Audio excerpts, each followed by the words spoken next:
What is up, movie nerds? Welcome back to the Movie Nerd Jaden's YouTube channel, as we are back with another podcast episode. This time we are tackling one of my favorite films of 2025 so far, is Ryan Coogler's Sinners. And we haven't done a spoiler talk in a while, but I am joined by the return of Chad Eversole all the way from Florida. Hello, everybody. All right, so yeah, like I said before, this is without a doubt, like I said, we had a episode on the channel right now. It's our top 6 films at the halfway point of 2025 so far, and then we kind of just, really spilled our love a little bit for Ryan Coogler's Sinners and stuff like that, because both of us actually had it number 1, and so yeah, I want to do a review, film review spoiler talk. So if it's not a giveaway by the title of this video or the image that you're seeing right now that I've made, is it literally has it in big red letters. It says spoiler talk. So just a heads up, if you have not seen Ryan Coogler's Sinners, please do not watch this video if you don't want the movie spoiled for you. But if you have, welcome and follow us along as we do this, or you can save this video, go watch Ryan Coogler's Sinners, and then come back and watch this spoiler talk. So with that spoiler warning out of the way, just to lay out the show and get the boring stuff out of the way, the layout of the show is we will have focus points. We will kind of be all over the place in this this movie and stuff. That I'm sure we'll have focus points, but it always, when we talk and everything else, always leads down rabbit holes. So that's going to happen. It always happens. We did it in Dune 2. We did it in Alien Romulus, spoiler talk, all that stuff. So we will have focus points, but it will lead down rabbit holes, which it's inevitable to do. And then, of course, Chad, just a little bit, like, so kind of explain your first experience with Sinners. Like, when did you go see it? How many times have you seen it so far? And just, why it's your number 1 film so far at the halfway point. Okay, sure. Yeah, I was lucky enough to be up in Indiana, and I got to go see it with you. That was my first experience seeing it, and it definitely lived up to the hype. I think you had already seen it and said it was well worth the watch, and since then I bought it when it was available for digital. I've seen it a couple times there. I know now it's available on HBO Max. Watched it again 2 times yesterday, just kind of getting all my notes in place for our podcast here, and it just honestly digging into a little bit more and learn a little bit more about the technical people on it, the choreographers, the costume designers, the body doubles, all this stuff, that comes with, making a movie, just made me really enjoy it that much more. So it's going to be fun to, take a little bit more of that knowledge from yesterday's research and put it into the podcast. It'll be great.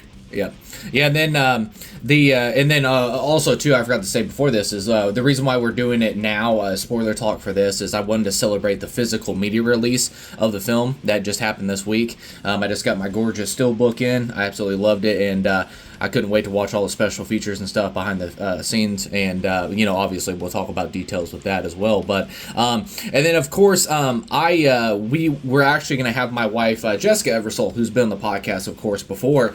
She was actually going to join us for the spoiler talk, but scheduling conflicts happened. She worked today, and so I wanted to do it with Chad, but I hope I get every detail out that I want to cover with this film, but I'm sure after we're done recording, I'm like, oh crap, I wanted to talk about that. So Jessica wants to do a spoiler talk with me, because she'll kill me if she doesn't talk about this film, because she absolutely loved it.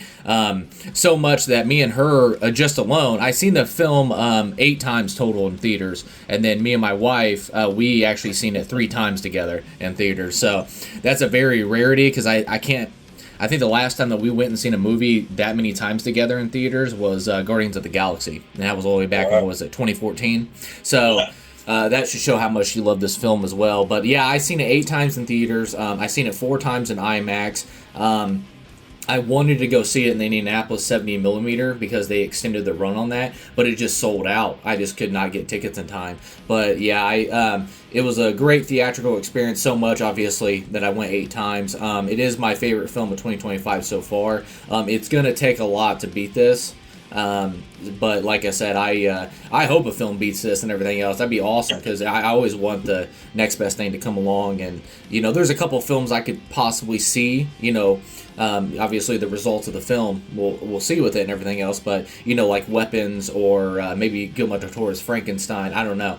But as far as right now, it's definitely my favorite film of 2025. And then also I want to give extra heartwarming shout out that the film was made on a $90 million budget, and it's grossed $366 million at the box office. And that's a tremendous success, not only for a rated R film, but it's also for an original film. And I love to see it. Like I said, and this is what I plead and I mean is everybody asks for original films and everything else. Well, if you go out and you support original films, they're going to keep making them, because I know Warner Brothers is going nuts of how awesome the success of this film is, and I'm sure Ryan Coogler is going to get a blank check of whatever he wants to do next, and it's probably going to be another original film. And that's what I mean. It's like you go out and you support these original films, they're going to make more original films. So it was just awesome to see this success. And I don't think I've seen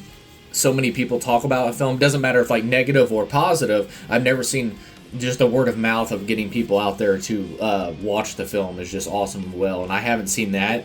And I haven't seen that honestly since Jordan Peele's Get Out in 2018. I've never seen the word of mouth spread so fast, so it was awesome. Yeah. But no, and before we get into this, I wanted to say, like I said, we're going to have focus points. We're going to talk about production design, cinematography, blah, blah, blah. But I want to make it very clear, is every detail that we talk about in this film, without saying his name, I wanted to know that he's implemented in every single detail is Ryan Coogler. He wrote and directed the film, but when I talk about the cinematographer, I want to have Ryan Coogler's name in the back of your head as we're talking about every aspect of this film, because this is an incredible achievement by Ryan Coogler. And he said before too, it's a very personal film with a lot of purpose, but creatively surrounded by so many passionate people, and you can feel that in the film. And it starts with Coogler in every single detail. So I just want to get that across, that yes, I want to give roses to certain aspects in this and everything else, but also understand that comes along with Ryan Coogler as well as a phenomenal director of this film. So I just want to get that out of the way. But instead of the synopsis, we were going to get this rock and rolling with all the boring stuff out of the way. And like I said, we may go down, we have focus points, but we go down rabbit holes and everything else. So, all right, let's get started. And once again, I'm throwing that warning label out. This is a spoiler talk. So from this point on, it will be Spoiler City. So here we go. All right, so instead of a synopsis, the opening monologue was, there are legends of people born with the gift of making music so true it could pierce the veil between life and death, conjuring spirits from the past and future. Ancient Ireland called them Philly. Choctaw land, they called them firekeepers. West Africa, they called them griots. The gift can bring healing to the communities, but it also attracts evil. So first off, the main focus point I wanted to give, and this isn't in a disrespectful kind of way, it's just there are so many great standout moments and characters in this film, and I love every single one, but we'll be here for 8 hours in this podcast if I go through every single character in this film. So I wanted to make a collab group of people is characters of the actress that played Lee Jun Lee, who played Grace Chow, Omar Miller, who played Cornbread, Yeo, who played Bo Chow, Jayme Lawson, who played Perline, Peter Germanis, who played Bert, Lola Kirk, who played Joan, and Nathaniel Arcane, who played the leader of the Choctaw. And Chad, I was going to let you take that away. Is there any in that group that you want to give an extra shout out to? They won't be a focus point, but I did want to throw some roses at these characters because, like I said, we can't tackle every character, but I do want to give them their time right now. Sure, yeah. And one of my notes, and we'll get to it, is the performance of Delroy Lindo as Delta Slim, and then Lee Jun Lee and Yao. I really liked their performance as well. So yeah, good points on them. But Yeah, I mean, you hit the nail on the head. Yeah, we could, honestly, you could probably write a pretty good college thesis on Sinners and cover, any character you wanted to really, dig in and to, their role, not only in the movie, but their role in 1932, in the Delta, and all the trials and tribulations they would have to go through just to exist at that time. So it's just, all of them absolutely great. Jayme Lawson as Pearline, her song, at one point in the juke, really got to me. I mean, it was, really fantastic, emotional performance by her. So yeah, all of them, man, all of them. We could just so we could go down the list and say why each one is as equal to the others as they were. So what a great job on casting this, and obviously the performances were all fantastic.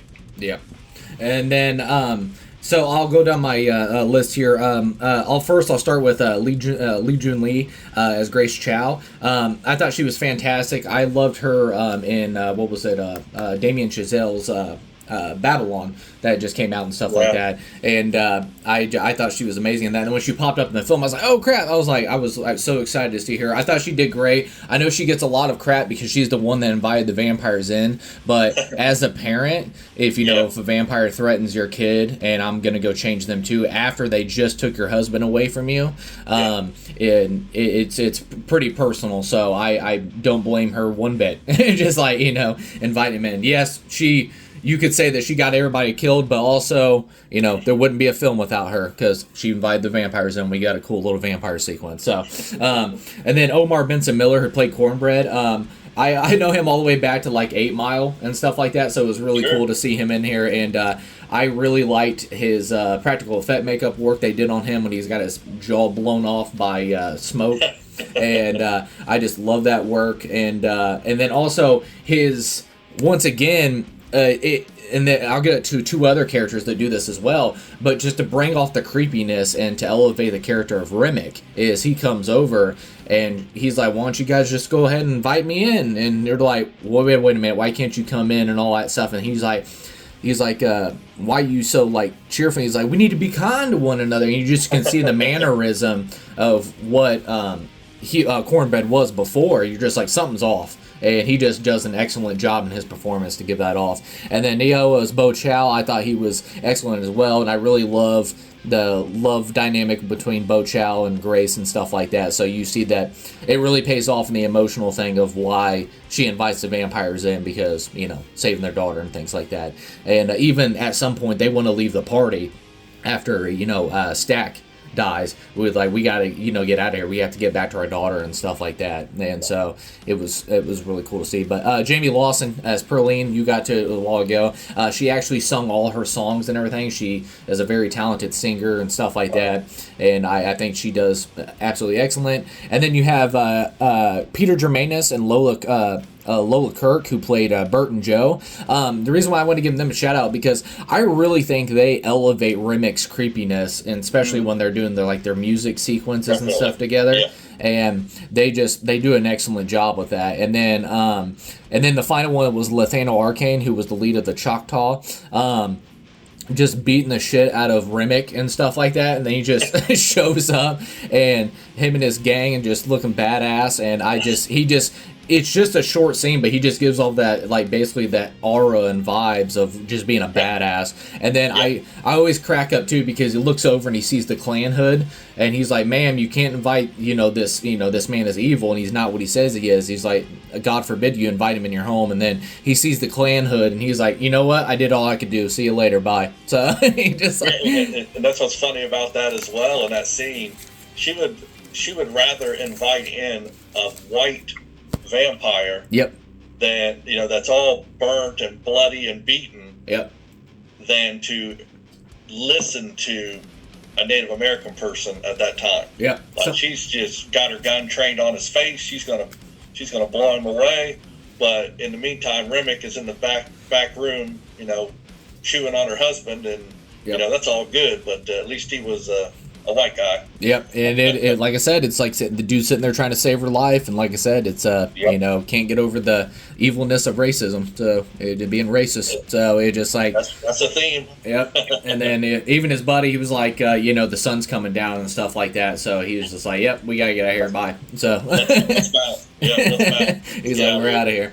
So all right, so I'm gonna give those extra shout outs. The next focus point I wanted to go on to was production design, and the production design was done by Hannah Belcher, and Academy Award winner for Black Panther, did the set pieces and things like that. And then I'll get this first point and I'll hand it off to you, Chad.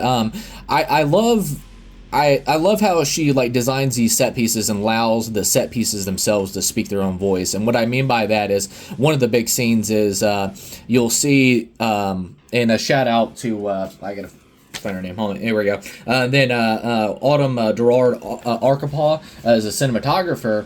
Credit to that as well. But it also comes in the production design is when you see the shops when you go into the town. And you see this one tracking shot that goes from the side of only the black people can shop on this side, and then you have the white people that can shop on the left, the other side of the street. And you see that the Chinese sell to both sides, but also you're in this Jim Crow South of separation. And I just I thought that was just so cool how she lets those set pieces themselves. You don't come out and say it; you just let it speak for itself and stuff like that. So, Chad. Yeah, you know me. I love a good practical set, you know, and the production design on this is so great that you know it becomes a character, you know, which is awesome for, you know, a movie, and it's awesome for, you know, actors to work on these sets. And you know you'll hear it anytime they interview someone on set that it makes their job so much easier. And in this case, that separation of the, you know, the black side and the white side, without saying it, just like as you just said, without saying it, you know, you understand where you are and, you know, what part of history you're in. But the designs themselves are just so, you know, so spot on, from the cars to the clothes to the layouts of the streets is just impeccable. I was going to mention Autumn Arkapaw as well for director of photography and the some of the behind the scenes stuff that's on the DVD. You get a little bit of a chance to hear her talk about her vision for what she wanted to see and work with Ryan Coogler, and it's just, I mean, what he's done. Ryan has put together this all-star team of characters and crew members to make his vision happen, and it's all folks that he's worked with. And Autumn, I know he worked with her on Wakanda Forever and you know, some bunch of other stuff. But yeah, it's you know, it's a character. It is well represented, and but you think about it, there's only really a few sets for the whole movie. You know, it almost becomes a bottle episode when they get to the juke joint. But you've seen the church, you've seen the plantation, Sunflower Plantation, and you get to see a little bit of the town. But you know, it never feels like claustrophobic in any way, because it's not this expansive thing like you think about Wakanda Forever. So you know, that's just kudos to the photography, the set design, and the direction. So yeah, that's it. And then I hope I'm not misspeaking too, because I literally just rewatched it, and I think I'm right. Hopefully I'm right, but I could have on the black shops that are across the street compared to the white too. Is you see a bunch of wagons and stuff like that, and then you go to the white side and you see a bunch of cars like Model Ts and stuff. Definitely. Yeah. At least newer. You might have some Model Ts on the black side of the street, but you saw a lot more industrial looking vehicles and wagons and things like that. So and then absolutely. And then I think because I think I'm right, because the only car that pulls up on the black side is Smoke. That's right. Yeah, and he's the only vehicle on that side, and the rest are like wagons and stuff like that. So it just, like I said, it just visually speaks for itself. And then also too, you go to the Clarkdale, Mississippi architect and the period accuracy and all that stuff. You see at this time, you have this church. It's like borderline, almost like a barn shed. It's not really a church, but it's still a house of God. So you just see that they they still preach the word of God and stuff like that, and then that's counted as their church. And then, and when you see Sammy, when he first, goes and wakes his brothers and sisters and things like that up, you see that they're all like in one room, like laying on the floor, and they like barely have like a soft blanket underneath with a hay pillow. So it's just like, it just shows the difference and stuff like that, the way of living and everything else at this time for African Americans. And then you get to the juke joint. It's a sawmill, but they turn it into a juke joint, and it expresses something beautiful, or in the words of Remick, you've built something beautiful here tonight. And it shows that the struggle of the African American community and stuff at this time, this Jim Crow South, but also they make do with what they have, and they make something sentimental out of it. And I just thought that was very beautiful to watch, that you bring this sawmill and then they just come together as a community to create this, something joyful and, beautiful together. So it was really cool to see that. And then I love it that she makes she creates a world. It feels rich in its detail and its historical context, and emotional in its detail. Like I said, I got to that before. And then the final one, if you ever want to know too, that the most underrated is definitely production designers and stuff like that. They don't get enough love. Is there's so much detail in every frame, and if you don't know what I mean by that detail, I did see an interview with Hannah Beachler that it was just crazy the detail that she put into it. She talked about that there's so much detail in it. The distance of the studs in the church is 33 inches apart, and that is the age of when Jesus died. That's how much details are in those production designs. It's absolutely insane. So it's just but anyways, I would just want to give a focus point in the production and design and stuff. Beautiful work. I will not be shocked if this gets an Oscar nomination, rightfully so, and stuff like that. But I'll get to that later about the Oscars later this year as well. But no, I just want to give a shout out to production design and stuff like that. But moving on to the next thing, we have cinematography, and that is done by Autumn Durald Arkapaw. And Chad, if you want to take that away. Oh yeah, I love the the look of this, and as much as Ryan Coogler can tell his team, what his vision is for it. And when it's all said and done, you've got to have somebody with experience that Autumn does to turn those visions into reality. What kind of cameras you're using, how you're setting up your your shots, and what time of the day you're doing it, the filtering and stuff like that you're using to create this feel that we have of this 1930s Mississippi Delta look, and she does just a phenomenal job. Her her photography, I'll put it this way, and one of our questions that you wanted to cover kind of after we saw this included what I thought was the best frame of film, best shot, basically. Yeah. And I'll be honest with you, as of right now, I could not really pinpoint one to say like, wow, that was the peak of this movie. It was just it was so hard. That's why I watched it again last night, kind of looking and thinking like, what is really the peak shot of this. But it was so difficult, very difficult, because it is such a feast for the eyes to watch this movie.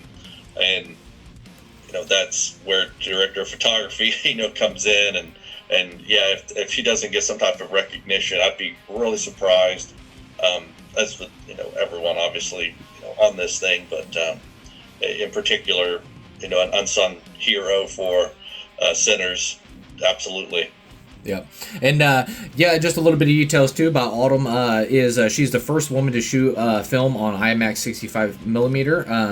First African American to ever do that. And then the first film to combine IMAX with 65 millimeter and Ultra Panavision. I thought that was incredible, especially in the scene. We get to the part where she and once again, Lee Jun Lee, she invites the vampires in. You see the aspect ratio expand out, and then they actually save that for the physical media release too. So it actually does that. So I'm just like, I loved every second of that, which I wish Dune 2 would have released their movie doing that. I'm just like, oh man, I loved it so much. I love this. We already got to it before, the tracking one shot and the town shops. It speaks so much visually with every shot. I just thought it was absolutely just gorgeous and well done, and a very hard shot to pull off, and like I said, as a cinematographer, to challenge herself like that, and of course Coogler's direction and things like that. So it's, there's nothing easy done in here, and I just what I love about it is they just keep challenging themselves with every film.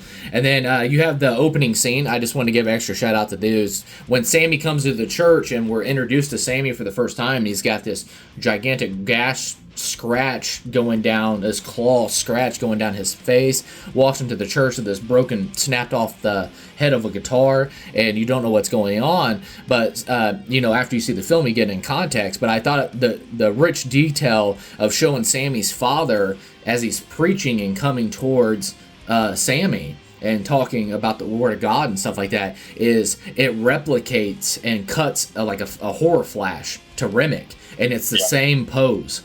So it's just like Remick preaching his, in an evil way, the Word of God, and then you have a preacher, a pastor, saying the same thing, and you just can see the hand moments, and it's just beautifully infused together. So and it came off so creepy. So I remember when it first happened too, when we first seen it, it made Jessica jump. Just like it was. Me too. Yeah. Almost every time I see it, and what's funny about that scene is when Remick slashes him, and we'll see it, at the end of the movie, but when he slashes him, they're in the river, and Sammy starts doing the Lord's Prayer, and Remick comes in and finishes it off for him. So he's like basically got Sammy in the water, giving the Lord's Prayer. It's almost a baptism of Sammy in the river. Yes. While he's getting the prayer, and then obviously the fact that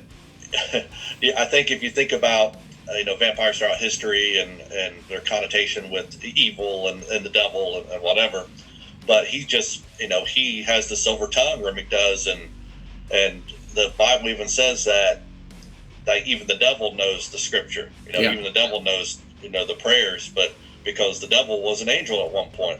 Just like we kind of have to make those parallels between Remick as an immortal, as an angel or devil or whatever you want to look at him as, and in the connotation that his dad is mortal, but he's trying to lead more people into salvation, where Remick is doing just the opposite. He wants them to live forever, do whatever they want, and he wraps it up in the context that it's they're all family now, and they'll just be family forever. And isn't that great?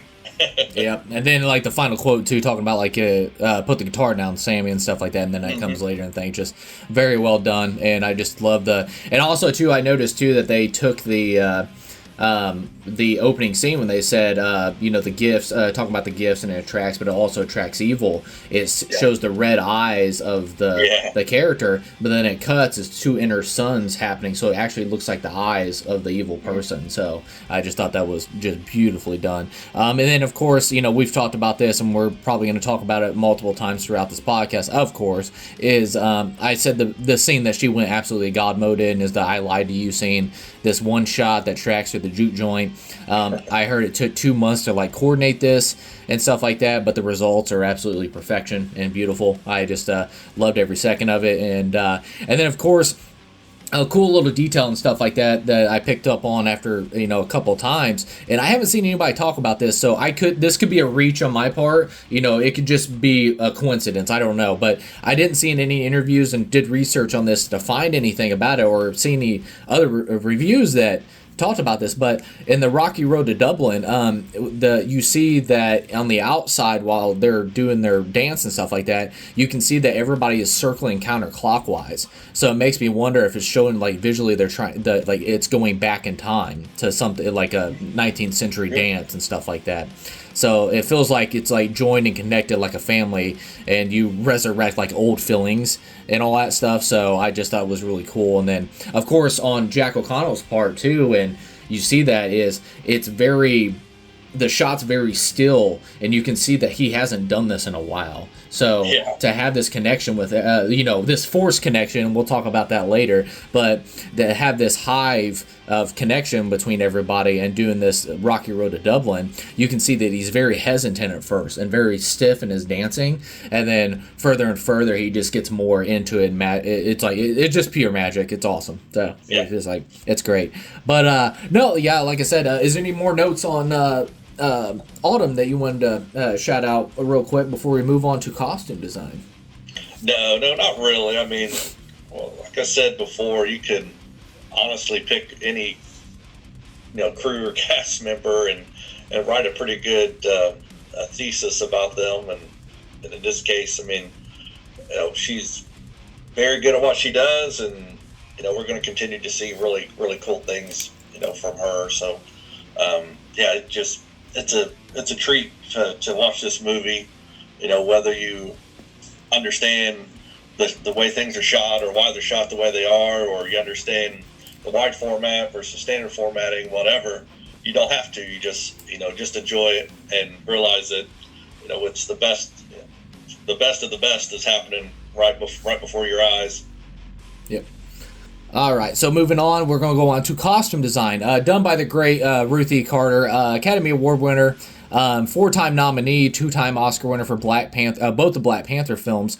But I want to get, like, just once again, if you want to talk about somebody else that goes completely God mode in this, is just Ruthie Carter. Like I said, her costume design is absolutely gorgeous. And then a fun fact or whatever. That I didn't know until I want to say almost last week they dropped the news about this, is she was actually going to be the costume designer for the Blade film that they were going to do, and they came out with the news that they actually used a bunch of the costume design that she did on this and actually brought it over to center. So Warner Brothers bought it off Disney and stuff like that. So I thought that was very interesting and stuff like that. So we kind of got our first look about what a Blade movie would have been through through Disney, even though we're probably never going to get that freaking movie. So definitely not. Yeah. So and I'll hand it off to you and everything else. But like I said, the first one I just love the juke joint. Like I said, the different cultures and like just basically pulling you through a time machine, not just visually but also costume designs wise. Is just like to show the ancient ancestors of everybody. And then of course in the future, strumming on the electric guitar, looking like Jimi Hendrix. I loved every second of it. So yeah, if you want to talk about that real quick. Yeah, Ruth Carter. She's got a really great behind the scenes edition on the digital release, and I watched it. I've watched it a couple times, but little things as far as textures of fabrics as well as the colors and the cuts and things. Everything has to be period accurate.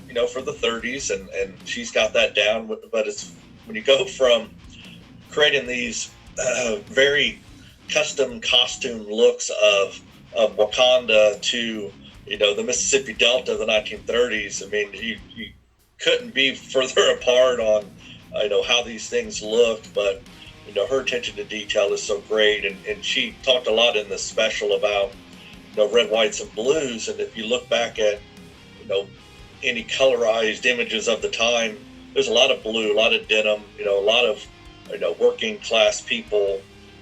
So she took a lot of inspiration from that. And obviously, the reds and the blues that we see reflected in Smoked and Stack, and which it's meant to kind of show their loyalties when they were in Chicago, like what gangs that they were affiliated with at the time, and we see the blues and the reds in gangs even today. So we got the Bloods and the Crips, and whether they're still active, at least they were when I was young. It was more of a big thing because they were in movies quite a bit.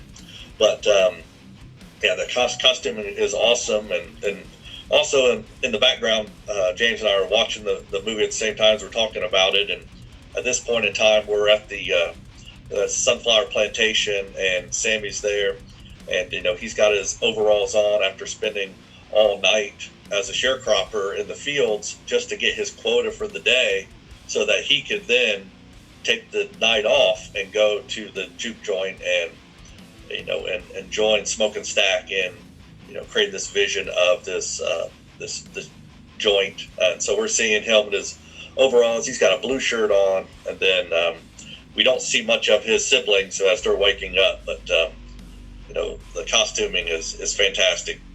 Yeah. And then, you already got to it before. It's such a great detail, the red, white, and blue throughout this and stuff like that. This, we'll talk about it more as well. This like Jim Crow South and this oppression, even though freedom is kind of an illusion, and it's just like it's incredible work, and that speaks to the costume design as well. You just talked about Smoke and Stack.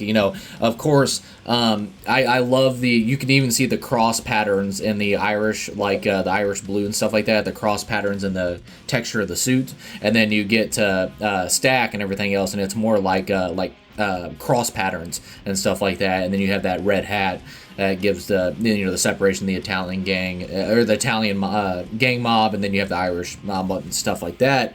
And I like you said, you talked about Sammy in that scene as well, the Mississippi culture of the 30s, and it really pops on soon because obviously as a costume designer, you have to make in certain situations, what filter you're going to use later in the movie. If you see the behind the scenes is you see the actual film with the filter over it and stuff like that and the editing, and you can see that it's kind of dulled down and stuff like that to kind of match the atmosphere is what you want and everything else. But if you look at the costume designs behind the scenes, they're like very bright. Like the red hat on Stack is very bright. The blue is very bright and stuff like that. So it's just really cool to see that stuff before they put it into motion and everything else in the film. So I thought it was cool. I really liked Mary when she comes into the juke joint. She has this like silk dress or whatever. It's also to give off this like ghost-like feeling, and then also it really pops obviously in the horror aspect when she gets blood all over it. So I thought that was very well done. And then of course you have Annie, who has this really awesome like blue dress and stuff like that, and it sounds cheesy, but it just gives off a very magical look to her, if that makes sense, because her magical background and things like that. So I just thought that was really cool. But this is another one I haven't heard anybody. I've seen people point it out, and I wanted to point it out as well because I said the same thing to my wife. I was like, I wonder if that was a callback. But if you notice, when Stack becomes a vampire and he's shirtless, he puts a vest on, and I wonder if that was like a callback to Danny Trejo in Dusk Till Dawn. So I just thought that was cool. I haven't heard Ryan Coogler or anybody say anything about it, and I haven't listened to commentary yet, so maybe that was an idea on somebody, but it felt like a tribute to Danny Trejo in Dusk Till Dawn. So it just reminded me instantly of that, to the cool little vest. But like I said, her costume design, it shows the darkness and also the sexiness. I'll say that as well, like I said, because Hailee Steinfeld, she's gorgeous. Annie is gorgeous as well. I just Perline, gorgeous and all that stuff. It just gives all sexiness, but also at the same time of the period accuracy of what you're working with. And then also you have Remick, who it's clean and approachable and things like that, but there's a darkness to the costume design, and I love that. So and then, of course, the Smoke and Stack, I love how their costume design, too, is done. Is they look formal and stylish and very, like, proper and all that stuff, and high value. But also, too, when they, like, move their jackets and stuff like that, they have weapons hiding inside their suits and stuff. So I love that stuff. So, but no, I want to give a shout-out to the great Ruthie Carter. She's probably looking at another Oscar on her mantle, rightfully so. We'll see what happens. Like I said, we'll still have like 6 months of film to go and things like that. But I hope she gets another nomination. She absolutely deserves it. Any final thoughts on Ruth? Oh no, just we're in the background. We're seeing a scene where Sammy's talking to his father. He's in the church, and the church is painted, and the interior is all white, and his father is only seen in white in a white suit, or in this case, just a white shirt with the high collar on it, and just the contrast between Sammy and his sharecropper outfit in the church, and the cleanliness of the building, and then just him. It contrasts so well. It's the battle between like good and evil, kind of thing. But it's yeah. I mean, what more can you say about how perfect the costume design is for Sinners, and absolutely well-deserved accolades for Ruth. Yeah, and then so moving on, this is we're going to go into a couple of character focuses here, real quick, and that is we're gonna double whammy here. We're gonna do Wunmi Mosaku, and I talked about her in the last podcast too. I'm so sorry if I'm getting her name wrong. I tried to look up interviews and stuff. I somebody said Wunmi, and then in the other interviews it's like totally different. So I'm so sorry if I'm saying. I'm gonna say Wunmi. So hopefully I'm saying that right. And then, of course, we have Hailee Steinfeld, who played Mary. So, Chad, did you want to take that away of whichever one you want to talk about first? Sure. It's funny because you think about Mary's introduction. They're at the train station, and Sammy sees that there is, and at least from their perspective, it's a white lady is just standing there, just staring at them, and as far as the era that we're in, especially you've mentioned Jim Crow a few times, the whole separate but equal doctrine that was adopted at that time, that has a bad connotation for a lot of African American community at the time, to think if there's a white lady staring at you that something terrible could happen. So so her introduction it kind of heightens your senses, like what's going on here, is something crazy about ready to happen, and then they bring her in, and you find out that she's actually she knows Smoke and Stack, and they have intimate relationships, and they've grown up together, and her mom delivered them when they were born, and has cared for them so much throughout their lives, and and they haven't forgotten that. But Mary comes in, and she's just a spitfire in her really beautiful 1930s attire, and such a contrast from her walking across the street from the white side of the train station to the black side of the train station, where Delta Slim is there performing, and it's just an interesting dichotomy between everyone else there, and then her introduction, and she's a spitfire. She's telling them tell them how it is, and that me, and we've done all this stuff together, and now you're kind of treat me like you shouldn't be treating me. So it's just a very cool introduction of her, and a look at her personality, and then you find out that they've tried to set her up, because you find out that she does have an African American aspect of her lineage, and that causes a lot of issues at that time period. But you find that they tried to introduce her to a white man, to try to get her basically integrated into the the white side of society, because it's safer for her. They love this gal, and they love Mary, and they just want the best for her. So her introduction was fantastic, and then obviously with Annie, you go to the shack in the middle of the Delta, and you find her there. Being a hoodoo woman, a healer woman, a conjurer woman.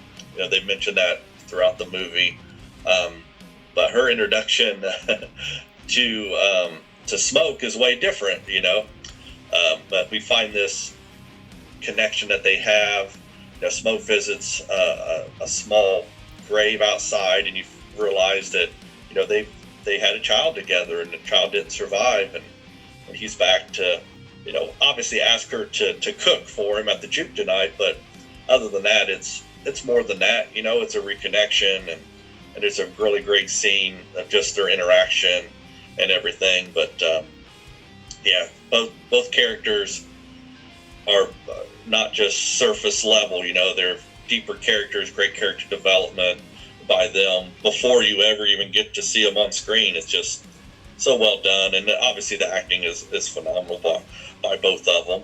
I think Annie, she lends some gravitas to the role. I haven't seen her in so many things that it's just she's phenomenal in it. And then you get to see her really flex her muscles later at the juke, and so yeah, that's Mary and Annie from my perspective. Yeah, and then I want to focus in on Mary real quick. Hailee Steinfeld, like you said too, it's like when you first meet Mary, like she walks between the lines of the black people and the black people and the whites and stuff like that, and also at the same time, it's like it can be counted as, and even Stack says it later in the film. He's like, it's very dangerous because if they see a white woman communicating or in any fashion with a black person or stuff like that, it's like you could have the Klan come kill you. And like I said, he did that out of her own protection and stuff like that.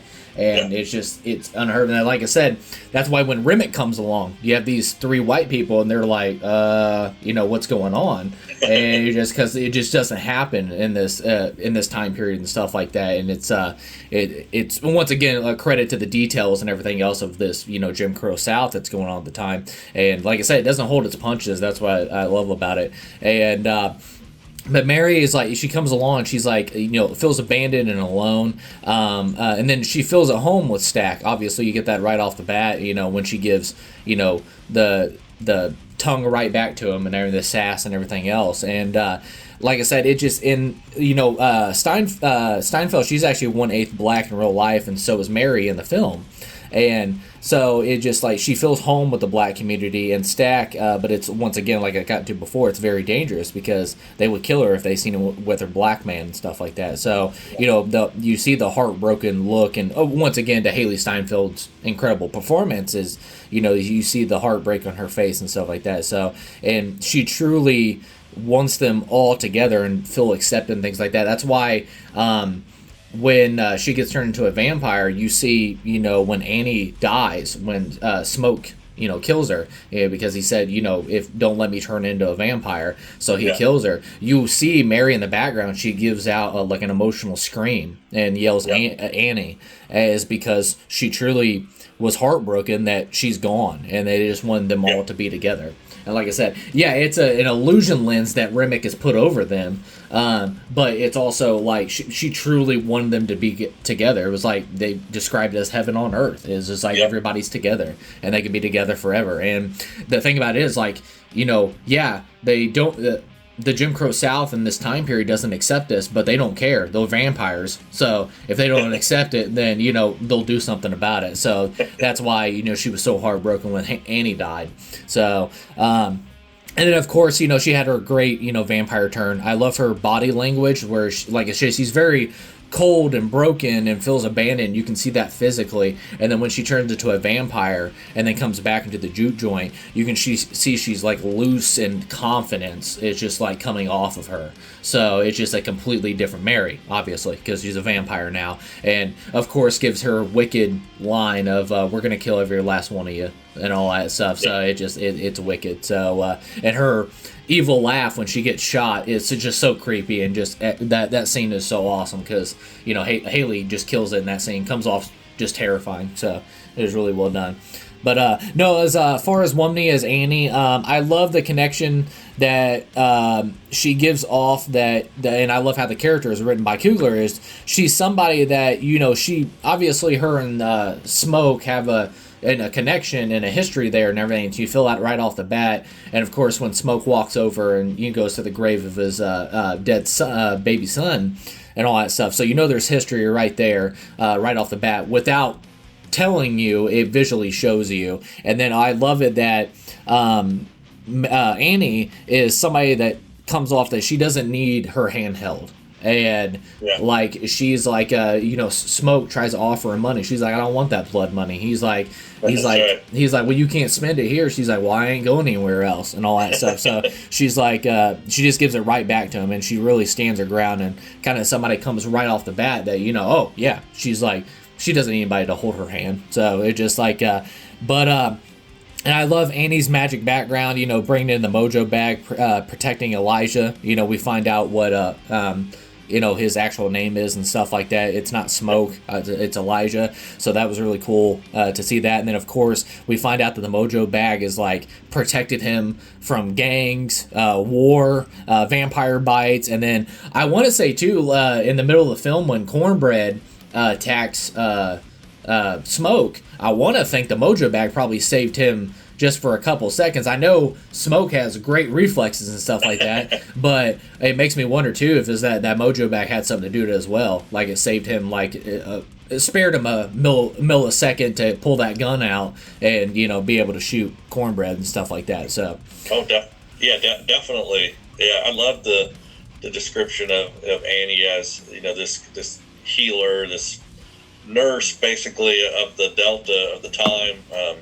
And they talk about the roots and the root work, which is just a African American folk magic, bit, from African culture, spiritual traditional culture. Native Americans, they did practice the same thing. So her kind of being closely tied with them when it comes to like a medicine person, was nice. And then of course we see her interacting with kids right when we first open that scene with her, and they come in and they don't really have any way to pay for what they need, so they're passing off bits of paper basically as money, and that's when Smoke tells her you gotta take money for this stuff. And we'll see him say that later when we're back at the juke joint and the sharecroppers are trying to pay for their drinks with wooden nickels. And so he, even in this setting with Annie, he's thinking about money.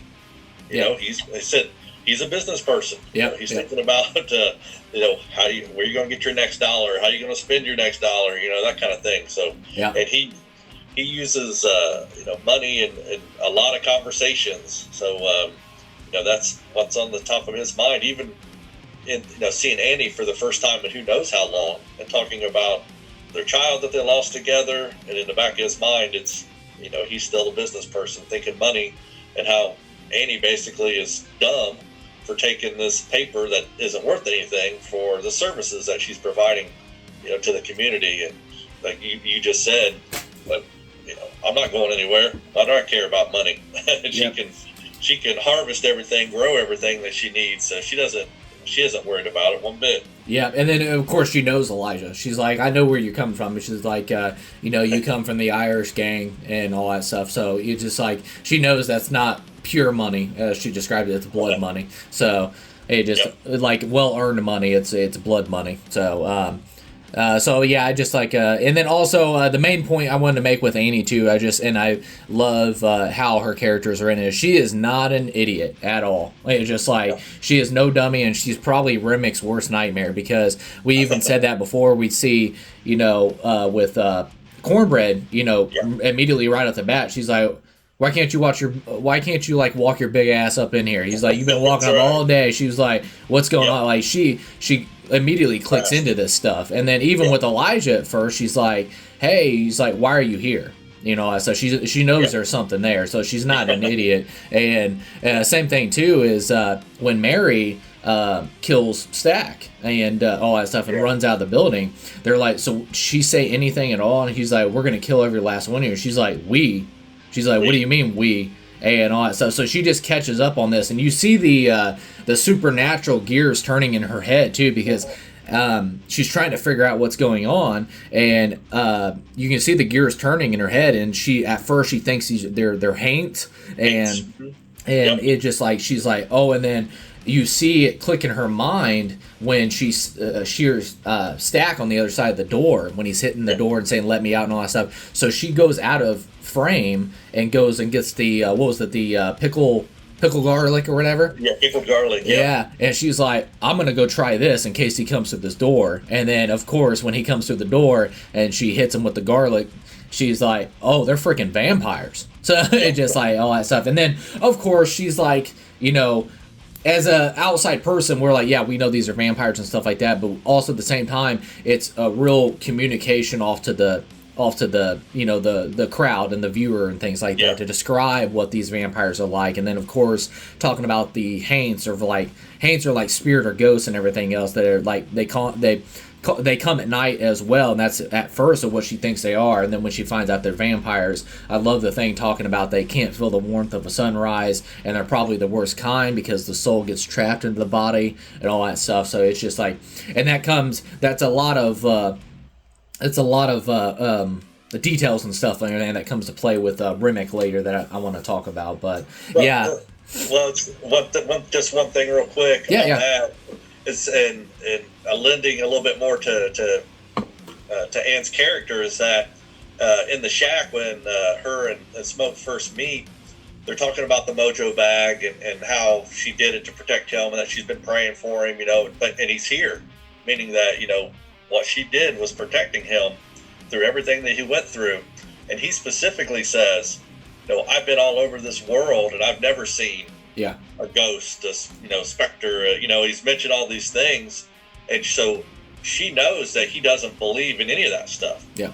Yet when that happens with Cornbread and, you know, she's starting asking these questions and then, you know, you find out after he gets shot in the face that he's something, you know, and then with Stack and becoming a vampire, she does not hesitate to say, well, he's a vampire. Yeah. You know, it's like, I thought he was this, but he's not because of the garlic. He's a vampire, even though she would be looked at as maybe a little bit overly superstitious, a little crazy, and she does not care one bit. It's like, I'm telling them, this is what I've never met one. I've only heard the rumors, you know, and it's just a good, it's a funny scene to just say, hey, this is her unapologetically, this is the way she's going to be, and if you don't believe in it, who cares? She does, and this is just part of it. Yep. And then, well, even too when she what do you go like refuels the mojo bag, and all that stuff. When he's doing that, he's like lighting his pipe and watching her do it, and he's shaking his head at the same time. He was like, "This is just all BS" or whatever, and all that stuff. And then she kind of throws it back in his face before then, even though he still doesn't believe it. She's like, why'd you come back with 2 eyes? You got 2 arms, you got 2 legs, and all that stuff, and you didn't die. It works. Yeah. She's like, you know, it's because of me and this mojo bag and all that stuff. And then, you know, it's very sad when he talks about and then why didn't it work on our son? And I just like, it's like very just emotional connection and stuff like that. And then she gives an honest, once again, she's a fantastic actress. So she's just phenomenal in this film. She's like, I don't know, but her voice cracks and stuff. She's like, I don't know. You feel the pain there. She's like, so anyways, and then back to Cornbread outside the juke joint. It was so funny because she even talks about, you know, he can't walk his big butt back up in there, all that stuff. So it was funny, and once again a great performance to the guy that played Cornbread. I just had his name. I just lost it. Sorry. But anyways, it was incredible because not Hallman. I got feel disrespectful because I got to find his name now. So Hallman. It's Omar Benson Miller. There we go. Sorry about that. So anyways, he when he talks like that, his performance is so well because you can almost visually see Remick's face through his. And like I said, Annie is Remick's worst nightmare because he's sitting there. He's like, yeah, just let me in, let me help you guys and stuff like that. And then when Annie's calling him out on it, you see his eyes like, oh, I just got busted. And he's like, I can't slip past them because, you know, like I said, Annie was Remick's worst nightmare and stuff like that. And even when later in the film, when the vampires come through the doorway, it's because of Annie they have a fighting chance. and all that stuff. Like I Right. said, they They're get already prepared. yeah, they get mauled through and stuff like that, but without the wooden stakes, without the guns, without like using sunlight and killing Remick in the end, stuff like that, that would have never been possible without Annie and her knowledge. Yeah. So it's just like, she's a very vital character to the film. So I just love that. And then the final thing, and then once again, this can be a reach on James's part. I haven't heard anybody talk about it, but this is kind of like the details and the writing. And once again, I could be totally reaching and way off, and this is absolutely not. But I love the writing because later in the film, when Smoke goes one-on-one with the Ku Klux Klan when they come along, and he just blows them away, you see that Annie is in the afterlife with her son, and she says a line. She says, I don't want any, you can hold him, but I don't want smoke. I don't want any of that smoke to get on him. And the thing is, yes, he is literally smoking a cigarette. And it can, in the literal sense, you could be like, oh, she means the smoke of the cigarette. And I think in the writing and spiritually, his gangster name is Smoke. And she's like, I don't want any of that smoke on him. As in, I want you to hold him as Elijah. I don't want you to hold him as Smoke. And I just thought that was so beautiful in the writing, and obviously that moment is just absolutely beautiful. So yeah, that's a heartbreaking moment, and I thought that yesterday watching it. Thought the exact same thing. Like, it's like, yeah, that's great because she never calls him Smoke. Yeah, she always calls him Elijah. She wants to remember Smoke as, before Smoke.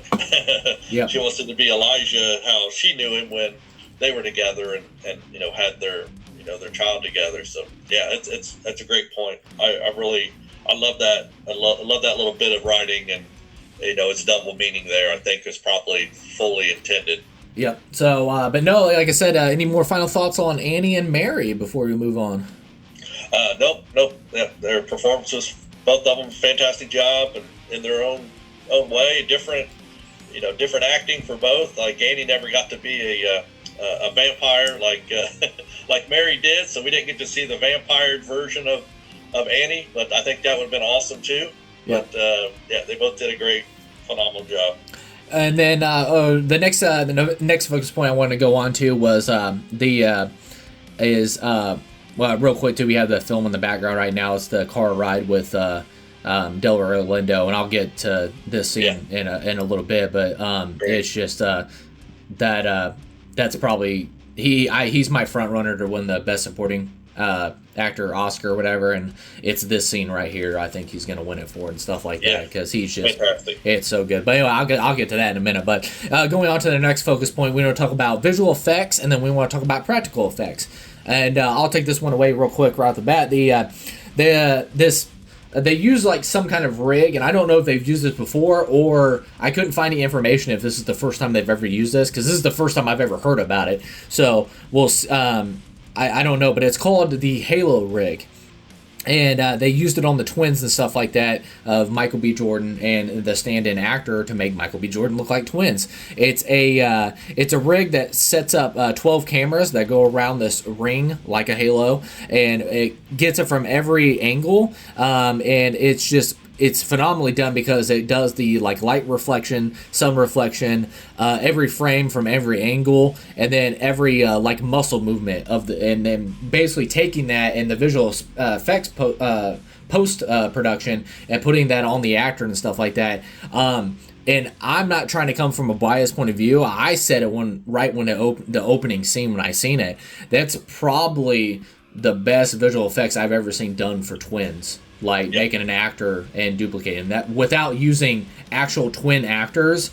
This is the most incredible thing I've ever seen, because you know how hard it is to get a cigarette lit by somebody else, but you're also visual effects wise, you're trying to put a twin on the other stand-in actor and not have that come off wonky or anything. It's just it's so phenomenal, and like I said, I think it was flawlessly. It looks flawless. I just love it. You don't see like, if you do like a CGI or like put it over the stand-in actor or stuff like that, you get those motion blurs like during action scenes and like fast movements and stuff like that. You can definitely tell they pasted the actor's face over that. You'll definitely see that with like stunt drivers and things like that. But And this one, I couldn't tell at all. I was just like, wow. Now, when I watched it on the Blu-ray on my TV at home, I was just like, it's still flawless. I'm like, wow. And then especially in the third act when they do the fight scene between the twins, it's flawless. I've never seen anything like it. It was awesome. Chad? No, yeah, yeah, I agree. It's fantastic, and I watched that part of the special features for the digital release, and I can't pretend to understand exactly what what is going on there, but knowing that they asked Michael B. Jordan basically to redo every single scene, so he would do a scene, a very gut-wrenching scene, very physical, emotional scene, and then they'd say, okay, throw the rig on and put the rig on him and have him do it again, just so they can get all his facial movements and stuff. It's a motion capture basically for your face, which we're all familiar with that from Smeagol, from Lord of the Rings, and then Smaug from the Hobbit series. They really kind of pioneered that there, and this mo capture performance, to get every nuance of it. And then so they took that, they blended it in with the stand-in guy that they had for the show, and then just replaced his face as needed. And the body double for Michael B. Jordan was a guy named Percy Bell. Mm-hmm. They mentioned him several times on the extras, and man, he just physically looks just like him, and enough so that all they had to do was, and I'll say it like that, all they had to do was swap out his face for another face, and it worked perfectly. Yeah. And yeah, like I said, it's an audio podcast, so I'll try to visually try to explain this as best as I can. Is like they would even have them like, hey, I need you both to stand in the same frame. I need you to turn to the left. I need you to turn to the right. I need you to open your mouth. I need you to make a mean face. I mean, all that stuff to match the muscle movements that they would place over that actor and everything else. And it just I'm like I said, I've never seen anything just quite flawlessly done to that. And like I said, I think if this is the first time they've used it, like I said, this is the first time I've ever heard of it. But if this is like, I don't know, like kind of like the breakthrough with the volume and things like that, if this is the Halo rig they're using like that, it's a game changer. So it's incredible. But it's awesome. But no, I just like I said, I wanted to give a shout out to the visual effects of definitely how they did the twins, and then also later in the third act. You see the night scene between the final scene with Remick and Remick's death and everything outside and in the water and everything. They shot that in broad daylight, and I love that they put the filter over it to make it look like night, because I think it looks awesome. So and a lot of films do that too. They shoot during the day, even if it's a night scene. They'll shoot during the day and they just put the filter over it to do it. And I just love that stuff, because especially with what was it, Mad Max Fury Road, is I really wish they were bringing that blue, that real like saturation opposite of that real blue or whatever at nighttime and stuff like that. So I just love when they do that, but they shot it during the day, so it's just it looked incredible. But of course the visual effects we'll talk about later as well. Is I love Remick's death, the fire tornado that he goes up. Yeah, he goes up into the heavens. I think visual effects wise, mixed with practical effects, of course, because they actually lit that stunt person on fire. So that was really cool. So when we get to that, that's when I was watching it one of the times yesterday. I just was marveling at the effect itself, and before he starts, becoming a fire tornado, just like the flames kind of building up inside of him as he's starting to, disintegrate from the sun. Yep. It's like, man, that is like one of the best effects for a vampire being disintegrated by the sun as I've ever seen. It was just so good. But what more? You can't expect anything different from the team that they have together, and I think that it shows in every aspect, from production design, cinematography, to the visual effects. Everything is just the best of the best here, creating this movie. Yeah. And real quick, like I said, we have the movie all in the background watching it. We're at the scene of Annie and Smoke at the her shop or whatever, and there's a part right now that she's having. She goes to light a candle, and obviously for copyright reasons, I can't show the audio. But when she flicks the match, it goes in sync with the music in the back, and we'll get to Ludwig here in a minute because the music score is incredible in this film. But when she flicks the match, it goes along with the twang of the guitar, the acoustics, and it's so well done. Then later in the film, when they find out that guy's using loaded dice and Perline is singing her song, they stomp him on the ground. They beat a mud hole in him, and it goes along with the beat of the music. So I just love that little cameo and stuff like that. But sorry, back on visual effects and practical effects. And the next one I'll talk about is the practical effects sense of the film, and that was the big shout out to Mike Fontaine, and I'll let you take that away, Chad. Oh yeah, shoot, the visual effects, it's funny because it starts kind of later in the movie.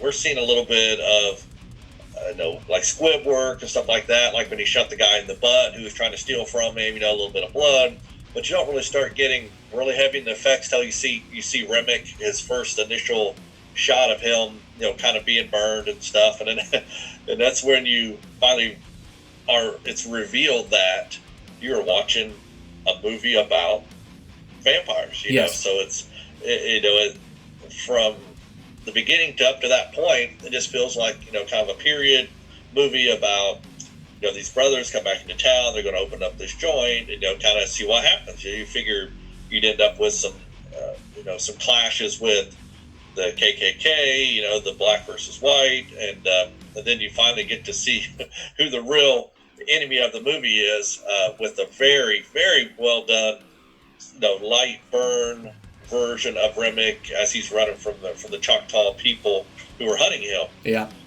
And you find too that he's alone. He's by himself. Which when you get later in the movie and he's able to quickly turn all these people in this town into vampires, it's like why is he by himself? Are there others out there that just don't now affiliate with him, I guess. But anyways, so visual effects wise, you get a lot of practical stuff, which is nice.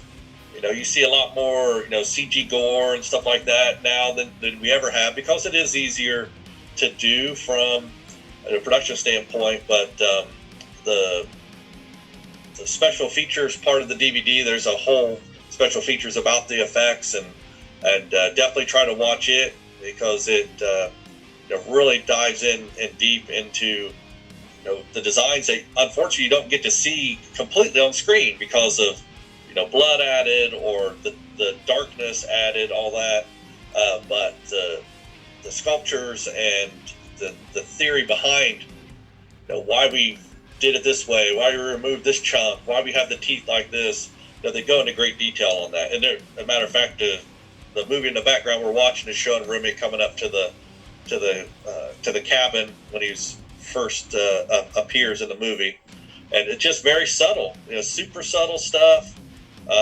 And later on, we get to see him with his teeth effect, and then his eye effect, and we'll talk about that. Sorry. About how the eyes look. Yeah, sorry to interrupt. It's like dude, his eyes busted shut. Like the Choctaw were beating his ass before he run. It's just so funny. It's so good. So I'm just trying to figure out what that would have looked like. They'll beating this dude up. It's just so crazy. I mean, he's in the sunlight, so did they have him like staked somewhere where it wasn't like direct light, but enough to weaken him so they could beat him? Yeah, that kind of thing is just crazy. Yeah, well, it makes me wonder too if like they flushed him out of a hole, like basically wherever he rests, and they they went and disturbed his slumber, I guess, during the daylight, and they're like they've been chasing him all day, beating the crap out of him. So and they seem completely unfazed. Yeah, exactly. By it. Not just the fact that they know him, but look how sharply dressed they are, and they don't have any blood on them. They're not dirty. They're not farmers. They're not sharecroppers. They're look what they're doing. And of course they get to look at the butt end of a 12-gauge shotgun when they go to knock on the door of this shack. So great great representation there by the Choctaw community. Very, very cool. But no, I was hoping you were going to talk about it because you're the one that told me and it blew my mind. But I wanted you to talk about the contact lens. Okay, yeah, sure. We don't get to see it yet in the movie, but when you first see Remick become Remick, the leader of this vampire group, you see some, and I love it in the night. You see the reflection in their eyes, whether it's red or kind of a blue silver color. You see most of them, but Remick gets to be red. But those are 100% practical contact lens effects. So much so that the visual effects coordinator, he scoured the internet to try to find contacts that they could wear that would reflect this light at night when shooting, or in the day. We know, like Jake just said, we know that they were doing a lot of these in the daytime and they're just adding filters to it, but it's 100% practical. So they found a gal who said, oh, as a matter of fact, I've been working on something just for that. And so somebody very well known in the industry of making contacts of various kinds for movies, and he reached out to her, and she said, "Yeah, I'm making something. You want to see them?" He said, "Absolutely." So she got some, and we're seeing Remick now with a little bit of glint in his eye as he just killed the husband of the duo that becomes his musical partners later, but. 100% practical. I think so much so too that I think even Jack said that you basically can't see while you're wearing these contacts. They're so thick, and they've got like this like crystalline kind of material on them to do the reflection. Yeah, he said they're tough to wear, but he said it sure does look cool on screen. Yeah, and it was crazy because like the lady, and I really wish I would have wrote her name down, was that was designing these contacts. She talked about that they wanted to get that animalistic reflection, like you see animals in the night, cats, wolves, all that stuff. You see the light reflect off their eyes, and it can just be a little bit of light, but you get those reflecting.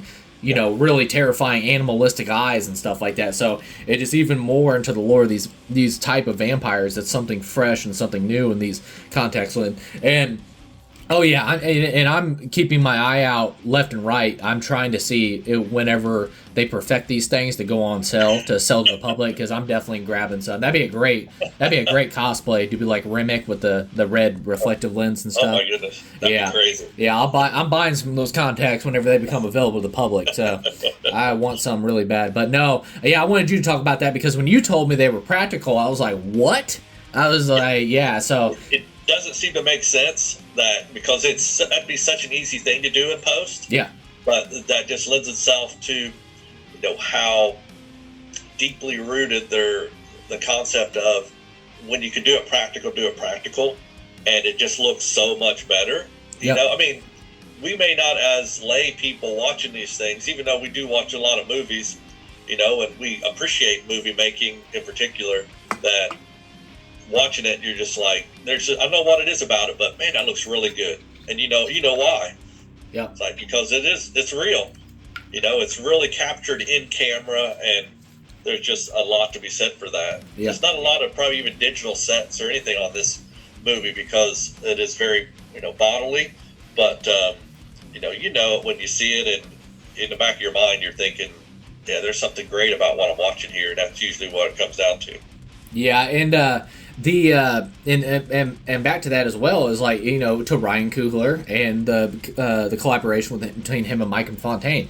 Like you said before, you could have easily said, "Oh, we'll do that in post and stuff like that." No, they said, "F that, we're going to try to do it practically." So they do something fresh and new, and like I said, I love that. I love that ambition to do that stuff, and the results are phenomenal. And it's funny, after you told me that, and I watched Sinners a couple days ago, is and watching it in 4K, those contacts really do pop. And I was just like, wow. I was just like, because when, of course, when the juke joint burns down during the I Lied to You montage, and you get that panning shot to where you see the back of the three vampires standing there, and it turns, and as it slowly zooms up to him, you can actually see to the right, what is that dude's name, Bo? Or what is that dude, what was the husband's name? Bert, there we go. Bert is a Bert. When the light comes in, her contacts and Remix are still reflecting light off of, and his goes out for a couple seconds, and then it comes back. So it shows that the actual natural light goes off the contacts and stuff like that. Difference, yeah. So I love that. So like I said, I was blown away when I found out that the reflection of the eyes and stuff were all done practically. It blew my mind. So it was awesome. But going on to the practical effects. Sorry, we stood on that way too long, but I wanted to geek out about that. And I love the practical effects done on Cornbread with his blown off jaw. It looks incredible. I think you said, Chad, that when Mike Fontaine and them, they had this big sack of blood.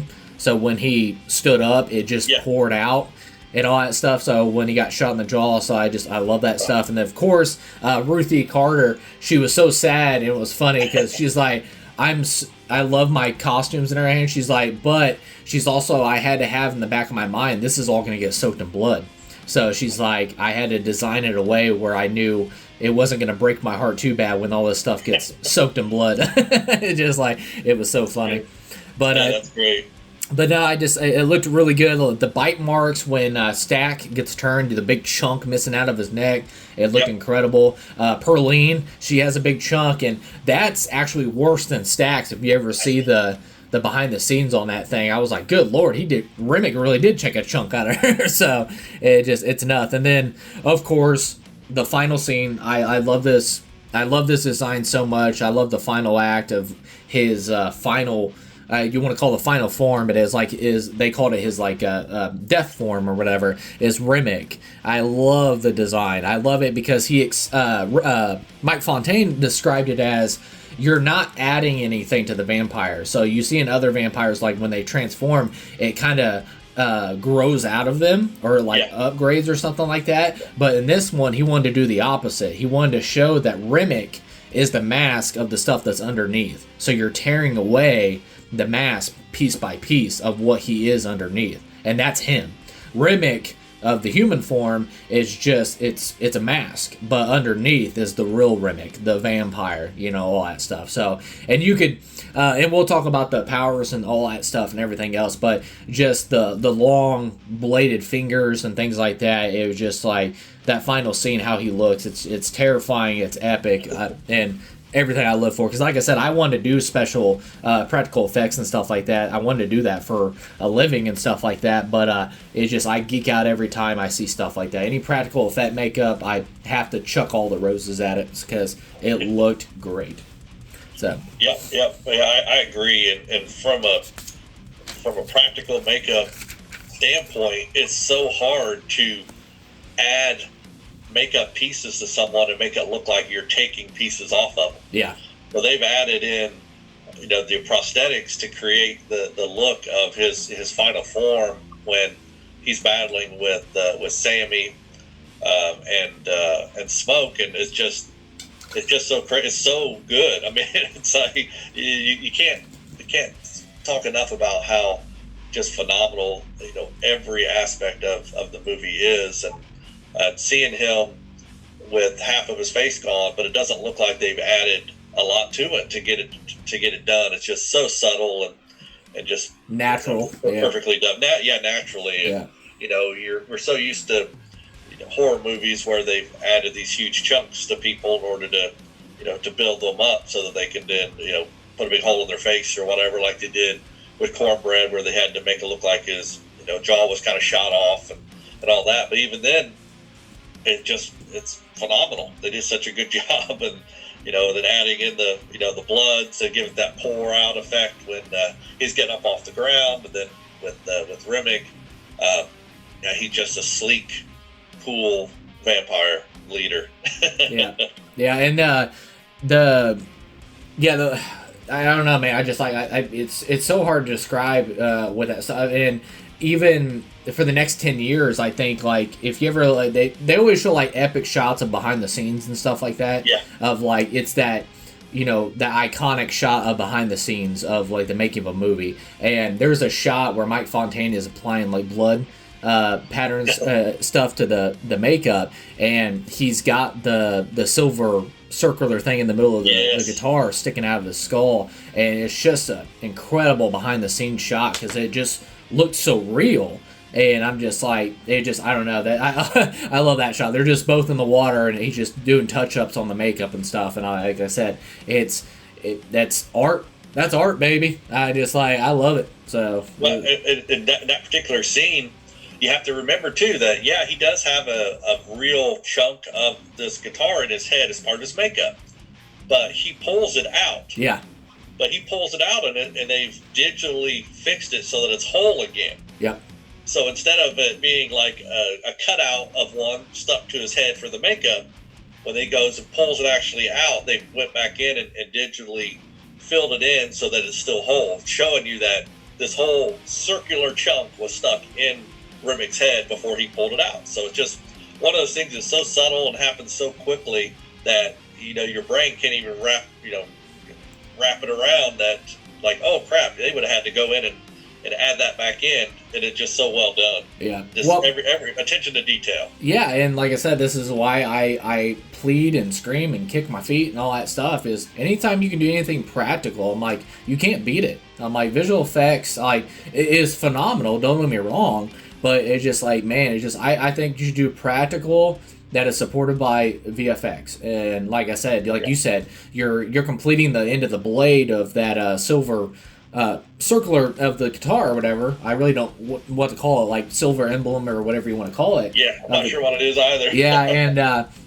but I just love it, and I couldn't get enough of it. Like I said, I had to brag about Mike Fontaine. He just absolutely killed in this. Even the gnarly scratch that Sammy has going down his jaw, the phenomenal work behind that. Definitely watch the behind the scenes of the practical effect makeup, because this is the thing too, is like, I think a lot of people just look at the film and, once again, underrated of production design and visual effects and practical effects and costume design and things like that. Is like, people see this stuff on screen, but you don't know how much time and work and everything goes into these films, and the results are just flawless. And I just want to throw some roses at Mike Fontaine, because he definitely deserved it. I absolutely loved it. And then incredible work. And if anybody doesn't know too, he also did the practical effect makeup for Colin Farrell for the Penguin, and the deleted scene of the Barry Keown's Joker as well. So just incredible practical effect artist, and I loved every second of it. So, all right, moving on to our next focus point, I wanted to go into the music score, done by the great Ludwig Göransson, and a two-time Oscar winner for Black Panther and Oppenheimer. And right now, I talked with Jessica too. We were talking about this a little bit. I don't know if anybody's ever done it. He's my front runner to win the Oscar for best music score, and it's gonna be tough if he gets a beat this year. And right now too, in the background is the juke joint. I lied to you, seeing his door. Yeah. And once again, his music score and stuff like that. I just it's incredible work, and I've never seen anybody win back-to-back Oscars, but I think it might happen this year, because I just don't see anybody beating him. But I'll let you take it away on Ludwig Göransson and the music score.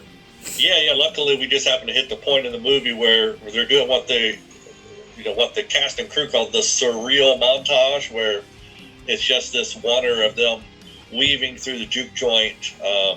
When I lied to him that Sammy's playing is on, and we're just kind of seeing them span time and space itself. You're seeing some beatboxers in. You see a guy on a turntable. You see, in this case, we're seeing Chow, and we're going to see a lady in all Oriental dress, and Chinese in this case, because they are Chinese.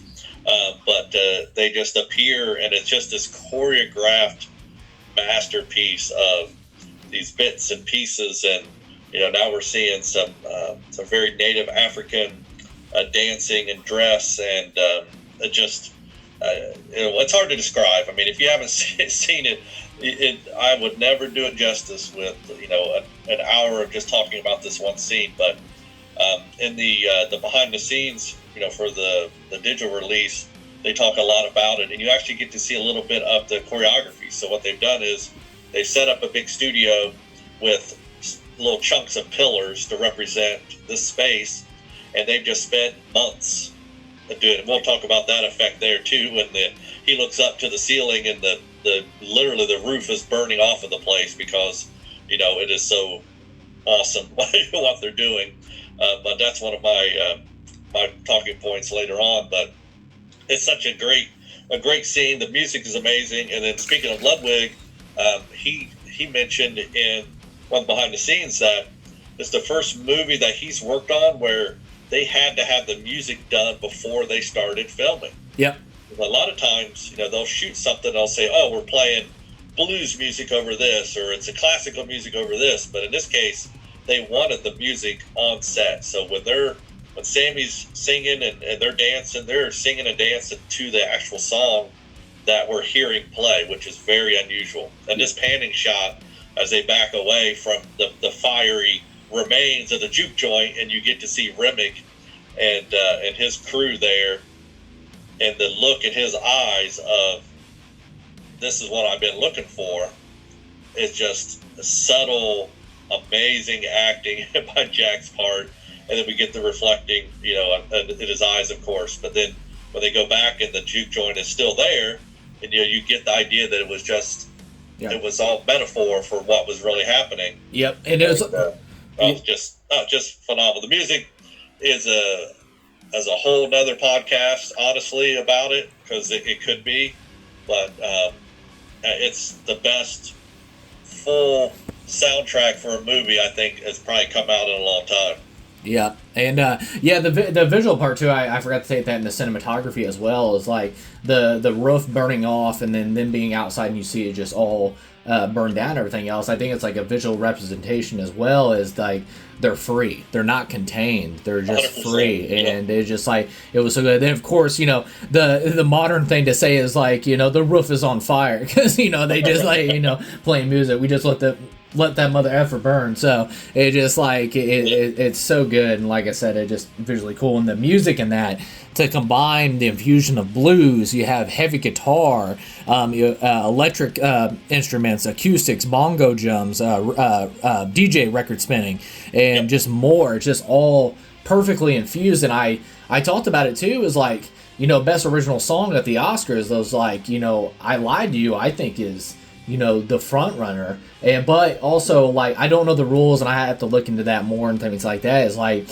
from an instrumental standpoint alone, it's just to be able to pull off something like that and fuse it together so flawlessly and have so much emotional weight to it as well, and also visually give it out what this music is representing. It's just like it's flawlessly done. And Ludwig, man, that dude is he's a badass. And I just I loved Oppenheimer's score, and I was like, well, you don't get any better than that. And then boom, it just like this is like 10 times better, and I couldn't believe it. And then I wanted to talk about too that Ludwig actually chose this himself as well with Ryan. Is they use this 1932 Dobro Cyclops resonator guitar. And that's what Sammy is carrying around and stuff. And this is actually a guitar that was made in 1932, which is what the film takes place. The guitar is like basically a character itself. You can see that with Sammy's father. Of course, Sammy's father, his brother, that is who owned this guitar. So by the side of this guitar, he doesn't want to tell his son where it really comes from. And all that stuff because they want to have that conversation. But also, you can tell that for some reason he has, and you don't know that at first, of course, but by the side of the guitar, it kind of brings pain to Sammy's father. And he's like, yeah, I brought it in here. And basically, it's an instrument of showing like he's seen his brother go down a dark road with drinking and abusing Stack and his son and everything else. And he's like, you need to step away from that and all that stuff because he thinks he's going to go down the same dark path he's seen his brother do with that guitar. So, and of course you see Smoke as well. Smoke, seeing the side of the guitar, he's like, bury that freaking guitar. And he was like, you know, and all that stuff. So you can just tell that he knows that's his father's guitar, and he was like, just, you know, get it away from me. So it just like, and then it's basically a magical instrument, which we just seen with the juke joint, conjuring spirits from the past and the future. It's a value gift from the twins by Sammy and stuff like that. So it represents that as well. And like I said, even a weapon, the silver plate that goes into Remic's skull, we talked about that. And also on the guitar, Ludwig described it, it has a distortion pedal on the guitar. And if anybody doesn't know what that means, it's basically like a modern day amp. It's actually built inside the guitar. So when you turn this pedal on, it makes it louder and it booms and stuff like that. And Sammy, the Miles Caton, he actually was playing the guitar on set when they do the juke joint and stuff like that. He would actually play it live and everything else. He said his fingers were like a hamburger by the end of the day, but he was like, he would actually play it on set and everything else, because this guitar has this distortion pedal. It can boom the sound even louder. So it was just incredible work. And also too, this basically like a samurai sword is when the guitar gets damaged, it gets rebuilt by Sammy later in the film. You know, Buddy Guy is obviously, but he rebuilt the guitar and everything else, kind of like a damaged samurai sword from battle. So I just thought that was really cool. But like I said, I want to give a shout out to the Dobra Cyclops resonator guitar, because it's basically a character itself if you really look at it. And it's so good. It brings pain, it brings magical, it brings you know, even used as a weapon, and brings so much history as well. It's just basically a character itself. So it was really cool. Yeah, that's cool. I mean, I love that guitar. I love a resonator guitar anyways. It's on my definitely on my bucket list of a guitar I'd love to have. You know, I've got a couple acoustic, but I love the big emblem on it. I always have. If I see it at a shop, you know, I've played many of them over the years just for fun, just to grab it and hear it. It's a different animal. But one thing to think about too is that you know, the twins told him originally, you know, that it was Charlie Patton's guitar. Yeah. So for Sammy, you know, in 1932, you know, Charlie Patton was well known as, you know, the father of Delta blues music. You know, and then just looking into Charlie Patton a little bit before we did this, he died 2 years later. He died in 1934. Yeah. So he was at the end of his career as a blues musician, and everybody, you know, knew who he was. For Sammy to hear, you know, this is Charlie Patton's guitar, you know, it really elevated it to something special to him. But and then to find out only after it basically was destroyed that it wasn't his guitar, you know, he probably felt like that's where the magic came from for him, you know, to be able to play so well and people love his music and all that. He's like, oh, because I'm playing Charlie Patton's guitar.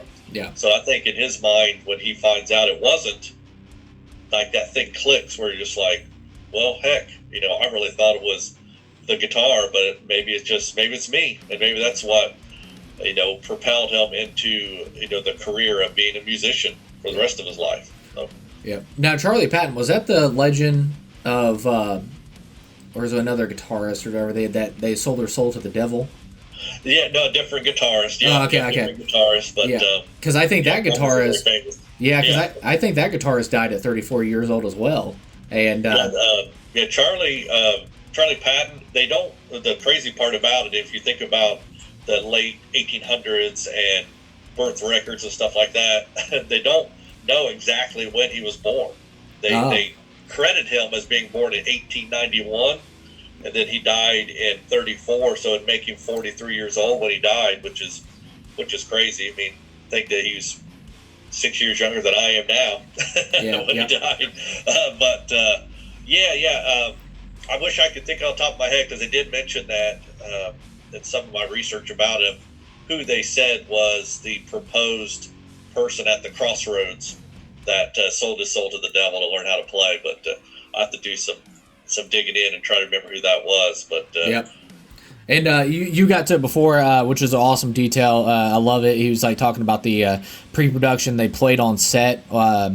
why they actually played the music on set while the actors were doing their stuff, and that's very unusual because you usually insert the music score in post-production and stuff like that. So it was really cool to see that. We talked the fusion of course, the I Lied to You scene. It's just, God mode as well. Then I love the mix, and just blew my mind when the Rocky Road to Dublin played. And that just crazy seeing their stuff like that. And then it was so funny because I was like, man, the Rocky Road, that's a freaking banger right there. And then afterwards, everybody was like, everyone, it was just like, you can see the impact it had on this. They had like people over in Ireland that had somebody dancing in the middle, and everybody was circling around them and stuff like that. So you just see the global impact that this film has had as well. And it's just so cool to see in the Rocky Road to Dublin. I'm glad people, the Eversole ancestry stretching all the way back to Irish and stuff like that. If you ever see my your daughter as well is the redheads, and also my terribly pale white skin and stuff like that. It just like it goes on. So it was just incredible to see like the Rocky Road to Dublin in there. So that was just like incredible, and I love the mix that he did for that, and it's a banger of a song. I Lied to You, I think, is my front runner, is the awesome thing. But the final thing too I want to talk about was Grand Closing. That's the name of the track that Ludwig did, and it just has this awesome acoustic opening to it that gives me goosebumps every time. And if you don't know what song that is, it's actually the song that plays when in the final act when Smoke goes up against the Ku Klux Klan. He opens up the trunk, and then that's when that song kicks in. And then it cuts back to Sammy at the church putting it down and stuff like that. And that track is so epic, man. I just like it hits the soul, man. I loved it. But no, the entire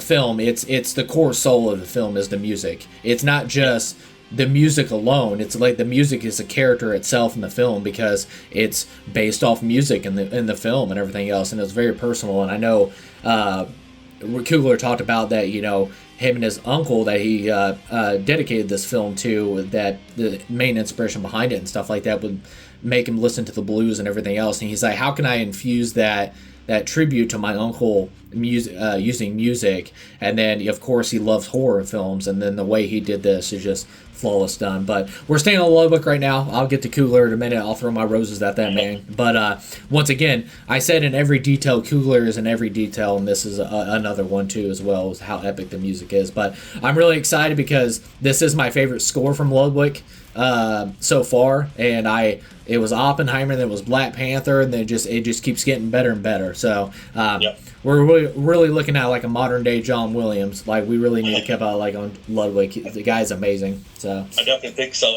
And coincidentally, in the background, they're playing "Will You Go, Lassie Go." Lassie Go, yep. Remix Crew. And when I was looking at that yesterday, I was trying to learn a little bit more about the Irish, the folk music itself, and it says for "Will You Go, Lassie Go" that it's a song, in essence, is a romantic invitation to a young woman to explore the natural beauty of the landscape, and by extension, share a life together. Yeah. And so they do it's done such a good job of weaving this stuff in. And same with Rocky Road to Dublin, which we'll see here in a little bit on the movie. But it says the song is not just about a physical trip, but also about the emotional, social difficulties of leaving one's familiar surroundings. The song touches on themes of immigration, poverty, and experiences of being an Irish immigrant in England during that period, which it'd go to say like the States would be kind of England in this case for Remick, being so far from home, and longing for being back home again. But that's what's great about Ludwig and his understanding, I think, of music. It seems like he's a musical genius anyways. It really, obviously by listening to his scores, but I'm guessing he's also a student of music very much, and probably had some of this stuff in his mind already when they were starting to make this movie. They're like, hey, here's some folk music, Irish folk music, since Remick is going to be Irish, that we can kind of weave into this story, and it just fits so perfectly with what we're seeing on screen. Yeah. It's crazy. And also too, it dates Remick too. It just there like you go. yeah. Yep. And it's just like I said, it's not spoon fed to you. I just, like I said, I love horror movies like this, and Yeah. and don't get me wrong, this film has been well received by the majority of everybody that's seen it and stuff like that. But I'm just talking about the little bit of complaints I've seen. It's just like, oh, it's so boring and blah blah blah. I'm like, come on, man. It's just like the rich details and everything else that they've put into this. I'm just like, like I said, it's in every frame. And Coogler and them, how he wrote this, I'm just like, and also it's kind of sad in that moment too. Is Remick, and I'll get to Remick here in a little bit, is wanting to see his ancestors, and it's just, you can feel the heartbreak. He gives that song about old Ireland and things like that. So it just and we'll get to that about the British and what happened to Remick and all that stuff. But no, on Ludwig, just like I said, he's the core soul of the film is the music, and Ludwig just absolutely kills it. Ludwig is just a badass guitarist in general, and then also the ways he makes music behind the scenes. And he said this was his most personal film he's done yet of doing a music score, because his father loved the blues, and when they came to America, they went down to Mississippi, and where this all originated from and stuff like that. He just wanted to see this stuff, and it was really close to his heart as well. So it's not only a personal film to Coogler, it's also a personal film to Ludwig as well, and you can feel that bleeding tribute heart, and the music scores next. And he is going to do the score to Christopher Nolan's The Odyssey next. So nice. I'm just like, I'm so amped up. But no, shout out to Ludwig. But you got any final thoughts on Ludwig before we move on? No, that's it. I think we could talk forever, but I think that's a good stopping point on Ludwig. Yep. And then as far as the movie in the background, you can see that Hailee, she's a vampire right now, but her confidence that she walks into the juke joint, and then now she even sways Stack to come to the back with her, lures her in and stuff like that. So you can just see the confidence boost, and just walking with confidence and moving with confidence and things like that, and just luring him in. So it's just a great performance by Hailee Steinfeld. It's incredible. But no, and then this is another double whammy that I wanted to do with just like we did Mary and Annie. I wanted to do Delroy Lindo as Delta Slim, and then you got Miles Caton as Sammy Moore. So Chad, you want to take it away? Sure. Man, so you've got a guy in Delta Slim that, by his own admission, doesn't think that he probably has even 10 years left in his life. So he said that during another conversation when he was talking to Sammy and Smoke before. Then you got Sammy, who is young and just kind of starting as an adult, and they're both going down the same path of music, and so you get a really nice dichotomy between the two of where you were to where you're going, and also it's a good opportunity for Sammy to look at what Delta Slim has done, and I don't want to say not repeat the mistakes that he made, because he grew up in a way different time where he tells a story of being basically kidnapped and being taken to perform all over the place, with a friend of his, when they were discovered by some whites as having musical talent. So they're like, come with us, we're going to let you perform, and basically as indentured servitude to placate the whites. So Sammy gets opportunity 1932 to grow up and as we find out later, become a musician and have a very long life as a musician, and very celebrated one. When you see Buddy Guy's portrayal of Sammy at the end, and you see all of his posters on the wall, it shows all the shows he's done, and he's very obviously doing really well. The club that he's in is actually his club, but I don't know if they mentioned that in it, but I know in the behind the scenes that is Buddy Guy's own club in Chicago. So he has a club in Chicago called Legends, where he performs, on the weekends and stuff, and he has other bands that come and perform. But James being so close to Chicago, that'd be cool to go up and see, Legends bar with Buddy Guy. So yeah, I thought that'd be pretty cool. Absolutely, and they talked about too behind the scenes that they were just in the middle of just doing that, filming that scene and stuff like that. And Buddy Guy just got on stage and just started playing music, so everybody just put their equipment down, and basically they had their own private concert with Buddy Guy. So he just played a free show for him and stuff. So it was really cool. That's pretty awesome. It just goes to show his, his character, of course. And I've listened to Buddy Guy play for a long time, and he's a phenomenal, amazing blues performer, amazing guitarist, period. But if this is what Sammy's destined for, from this point on forward, he's had a pretty good life, and he tells you that by his reaction at the end when he's given opportunity to basically live forever. He's just like, nah, I'm good. I've had a good life. Yeah, he's like, I think I've seen enough of this place. So. So great performances by both of them.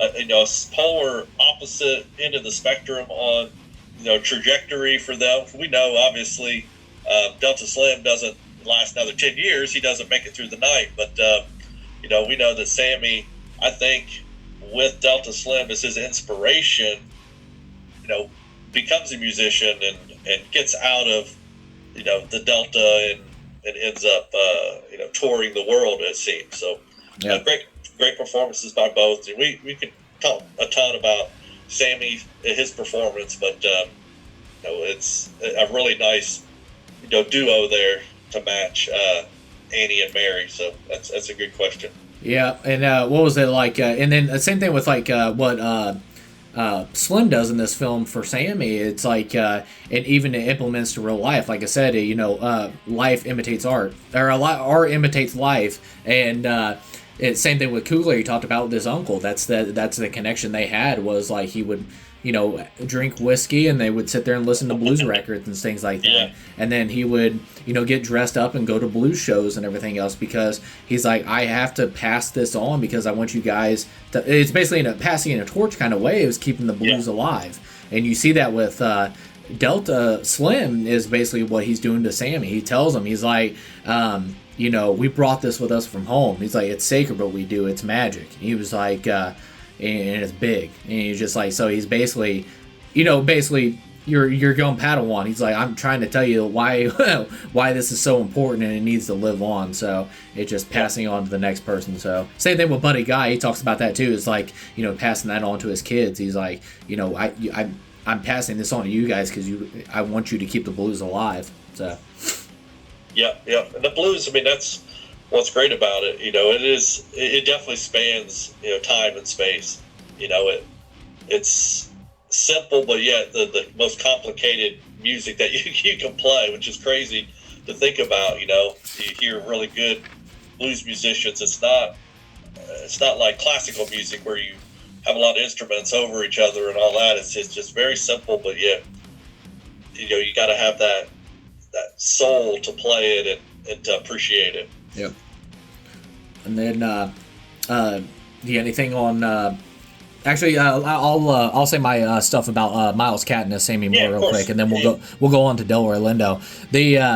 Of course, in this film we find out that Sammy Moore, he's one of the Philly, the firekeeper, the griot. He's one of these magical people that can tap into the past and the present, and the future and stuff like that just by the powerful use of his music and stuff like that. He has this gift, and that's why it attracts Remick and everything else. And this is Miles Caton's acting debut, which is mind-blowing. I'm just like, he's incredible in this, and just what a debut. And also where they found this kid, I talked about it in our previous podcast, is I thought he had to clear his throat or all that stuff, and I was just like, oh my god, that's actually his voice. Like, the dude's got an epic voice.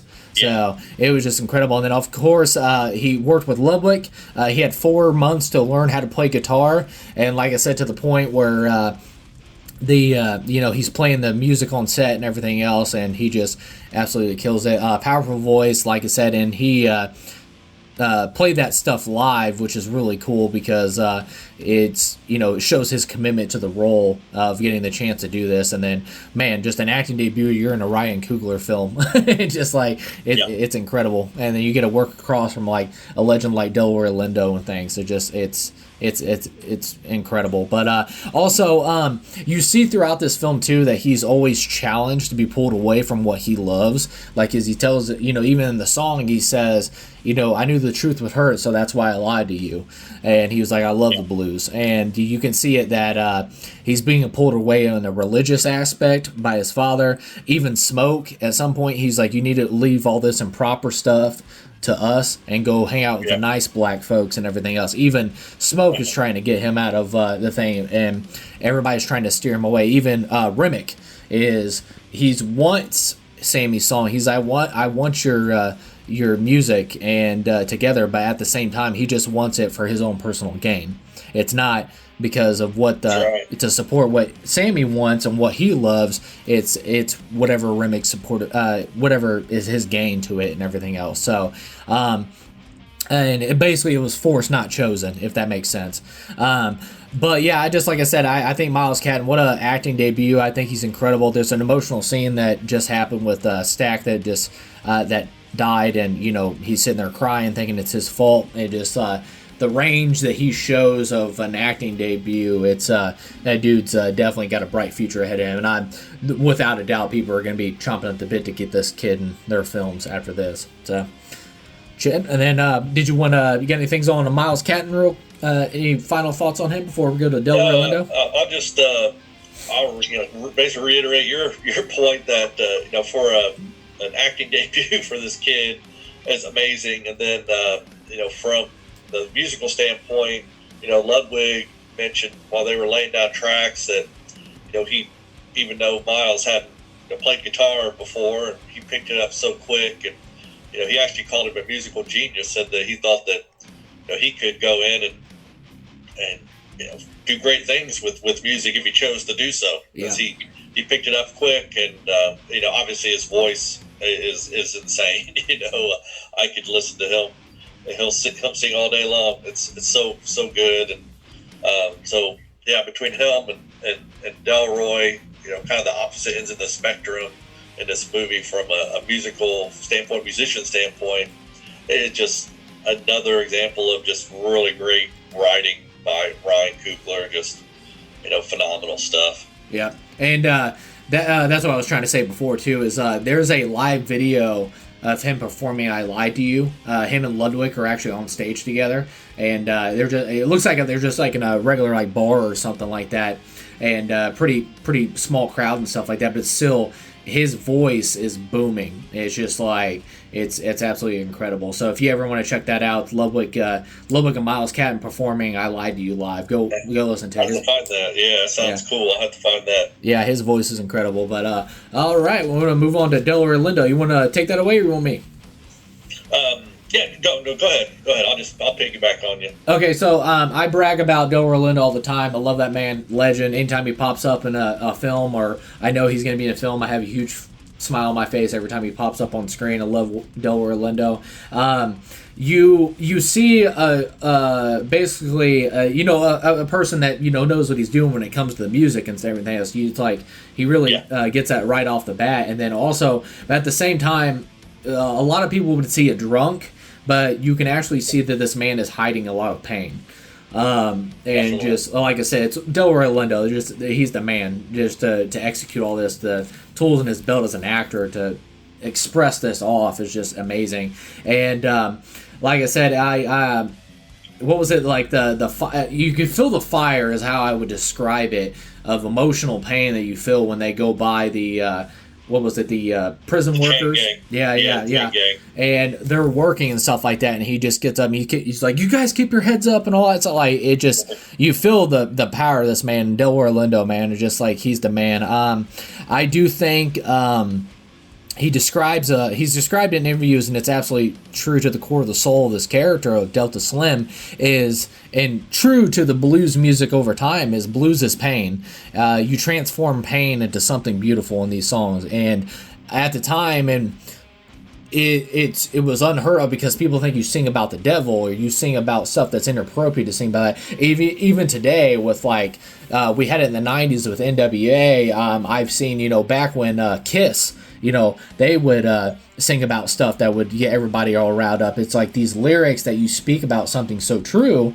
And like I said, what was it? Oh, I think it was Ice Cube. It was either Ice Cube or Eazy-E that said this. Is like you speak a little truth and everybody loses their minds. And it's true. It's so true. So the blues music is built off. Is pain, but it's transformed so beautifully into the music and stuff like that. And you feel that with Delroy Lindo. And I do think this will be his Oscar-winning scene is when they're in the car ride and he talks about his friend that was lynched. And you don't visually see it, and that's what I love about the filmmaking part and also the acting part is so strong in this is I didn't want to cut away from Delroy Lindo because how much he's just flexing in this scene. Because you hear in the background, you don't get the visual, you hear the sounds of it, and then you see the pain on Delroy Lindo's face that he, you know, talks through this, and then to a certain point that it hurts so much and it's so painful to talk, he can't talk anymore, but he just starts singing. Something that makes him, you know, happy and like all that stuff, but also at the same time he's hiding the pain. He can't talk anymore, so he just starts singing, and it's a jaw-dropping scene. And of course, he's of course like comedic relief later in the film when he talks about he shat himself and all that stuff. But just Delroy Lindo, he's just on fire. Just what a legend and what a performance as Delta Slim. So. That's great, and it took me watching that scene with the closed caption on to get the full effect of everything that's happening in the background. So what they've done is instead of cutting to visual representations of what he's talking about, you get the sound of it. So it's talking about, you know, his friend being chased and then, you know, being hung and everything. But it's done just with the sound, so much so that it's almost a memory of Delta Slim's, and that's how he, you know, it's conjured in his mind when he's talking about it to these two other guys here. And so it's good, and that's a good way to say that at that point you don't want to cut away from him and see, you know, a flashback. You know, you want to stay on him because he deserves that time in the movie to express all that pain that is inside of him. And another point to him is that he doesn't play the piano or the harmonica or anything like that either. And so he went through a crash course to do that. But I did see that there's a famous blues musician named Bobby Rush that did the actual harmonica part on set. So when you see him at the train station and he's playing a harmonica, just off camera is, you know, 80-year-old famous blues musician Bobby Rush playing a harmonica for the scene, and he's mimicking it. And he did work with Bobby a little bit to try to kind of get his mannerisms. That way he can see, like, you know, he raises his finger here, he does this as he's holding it, that kind of thing. And then when he's playing the piano, he had a crash course from Ludwig and another pianist on, you know, how to look like you're playing the piano. One of the things in the behind the scenes he was talking about is that he said in movies, when people don't know how to play the piano in particular, they just like flail at it, like they're just bam, bam, bam, bam, just going crazy on it, you know, and they think that's how you play the piano. And he was showing like the more subtle hand movements, especially for blues, when you're playing blues piano, the more subtle movements that he taught to him so that it looked like he was really playing. So he could kind of play at the end, so he made it look as good as he could, but it just another testament to his acting abilities to Delroy, that, you know, he looked good. He really looked the part, and you know, that's just his decades of being in the movies and playing these roles. So, you know, kudos for him. I agree with you. He definitely deserves recognition. I hope he does get that Oscar nod for supporting, because, man, he chewed up the scenery in this movie, that's for sure. Yeah, and then I like the line too, and like I said, maybe I'm reaching too far into it and everything else, but when Remick comes up to the door, he was like, "Just give me little Sammy, just give me little Sammy, and I'll let you all live." And he was like, he belongs with us. He's us, because I think there's a lot more weight to that, because I think it belongs to us is because he knows he wants to take him for the music and all that stuff, and he's like, no, this belongs with us, like as in like the African culture. He was like, you can't have him, and of course, in the physical thing too, you can't have Hammy because he knows he's gonna kill him. So he's like, you can't have Sammy Balls the same time. You can't have him. He's like, he belongs with us, as in the music belongs with us and Sammy belongs with us. And he was like, he doesn't belong to you, and that's and we'll get more into the details of that and what that means too, because it was. Well, actually, I can do it now. Is Delroy Lindo says in this film, and there's so much weight behind this quote. He says, "The white folks like blues just fine. They just don't like the people that make it." People play it. Yeah, that's right. And and this isn't like trying to say, "Oh, you're going for some kind of agenda here." No, this literally happened. Was they would take a black artist's music and they would have a white musician come in and re-record the music, and then they would publicly put that on the radio instead. So you were stealing from the creativity and stealing the soul of like people have poured their souls into this music that was being copyrighted over. This wasn't something made up. This is actually what they did, and it was just well documented. Yeah, it's disgusting, and it's just like, oh man, I just like so that quote right there. There is so much history and weight behind that quote, and it hits you, man. I'm just like, it's fantastic writing, and just, man, what a performance by Delroy Lindo. Yeah, once again, it's Ryan Coogler with his knowledge of the past and using every tool in his arsenal to hammer those points home. And in the scene that was happening in the background of that, as we were talking, it was the scene where Sammy tells everybody that this is all happened because of him, because his daddy told him that the devil was coming on account of his music, and then Delta Slim, it's like, hey, the devil's coming for me a lot of times, and I'm still here, and if the devil does come for you, he's going to have to go through old Delta Slim, to get to you. So don't worry. And it's such a nice scene between them, and he has some comedic moments in there too. He's talking about a girlfriend he had that was also a vampire, but he just meant it in the fact that like she liked to bite him, I guess. So it's just a funny. And then even a little chuckle in there, and then Annie's looking at him like shaking her head, like, this isn't the time for that. But for Delta, it's always time, to laugh, and especially in moments like this, you got to have a little levity. But so we're seeing the big dance number with Remick and his crew outside in the mud right now on the screen. So Rocky Road to Dublin.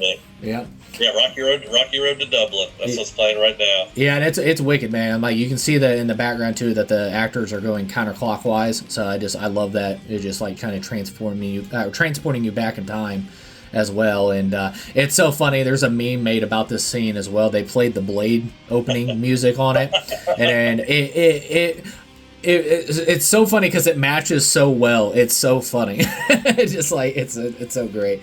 So they made all kinds of memes about it when at the end of the Rocky Road is everybody comes in and like basically like cherishes Remick and stuff, like hypes him up and everything else. That's like kind of comes in and hugs him, and it's such a really cool scene. And they talked about the production wise for that, how tough it was because it had rained, I guess, a couple days, and so the area that they were going to do this at was like super muddy, and so they were, sloshing around in it, and it said, but in the end, it kind of lent itself to the moment. It's just it's one of those happy accidents that happen on the set where you're just like, man, I couldn't have imagined it any other way. But they're trying to plan everything to the nth degree, and sometimes the little happy accidents are the ones that make it in the movie, or the ones that you remember the most as a crew, where you're went through adversity to kind of get this scene taken care of, and it holds a special place in your heart when when it's all said and done. Yeah, and Jack O'Connell too. He said he went in for the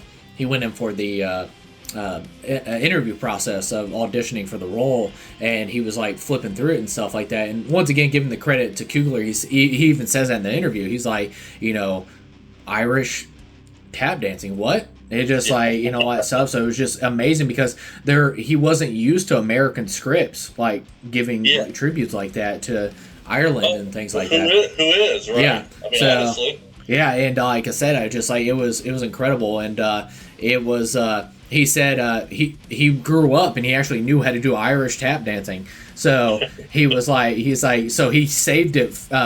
He saved it for the audition. It was like, yeah, I got that in the locker. He was like, so I'm gonna blow their mind that I actually know how to do this. So that was a pretty cool gift to have. They probably got him the role. It's like, yeah, I know how to do that. So just like, yep.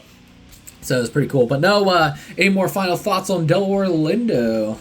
Oh no, just he was brilliant in this, and I'm really anxious for award season, and I hope he gets some of his due. He definitely deserves it. Yeah, it's long overdue because I thought he should have won for not just get nominated, but win for the Five Bloods. And he was in Malcolm X, and he was awesome in that. Another civil rights movie that he killed it in, and that was a long time ago in his career, but he's still going strong. Yeah, I just an incredible performance, and then also too in a non-demented way, it's just a visual. I thought his final scene was just so rad, where all the vampires around him tearing him apart, and it's just like it's a brutal, but it's a wicked awesome shot and stuff like that. But a deserved finale. But all right, so this all the characters out of the way, and we're down to two final characters, and the first one I want to get to right now is of course Smoke and Stack. It is played by Michael B. Jordan. Michael B. Jordan. I've said this in our top 6 films of Halfway Point. I said it when I came out of it. I was like, this is Michael B. Jordan's best performance to date, and just absolutely incredible. Did you want me to take it away, or you want me to go ahead? Yeah, no, you definitely go ahead on that one. Yeah, you're good. And just breaking it down to just like so many big details. With the relationship between Smoke and Stack, and the separation of the two characters is like Michael B. Jordan does his best in the role, because the separation of the two characters, you have Stack is just so much more approachable, and then you have Smoke, who's more like cold and collected, and then you have Sammy, who plays in the car for the first time. He plays Travelin'. On there, he plays it for the first time. The genuine and heartwarming reaction from Stack, seeing that hearing his voice and everything for the first time, it just blows it away and everything else. But also a sinning moment as well, because the first thing that Stack thinks about is making money off this. and so, but genuine, at first he sees it just like, oh man, it's like I cannot believe the music that's coming out of him right now. So it was really cool. And then of course back to Smoke, you got to it a little bit before too, and described it incredible as well. Is he's a businessman at the end of the day. He even tells Stack, he tells Sammy about Stack. He's like, no, you need to watch his back. He doesn't know how to watch his back.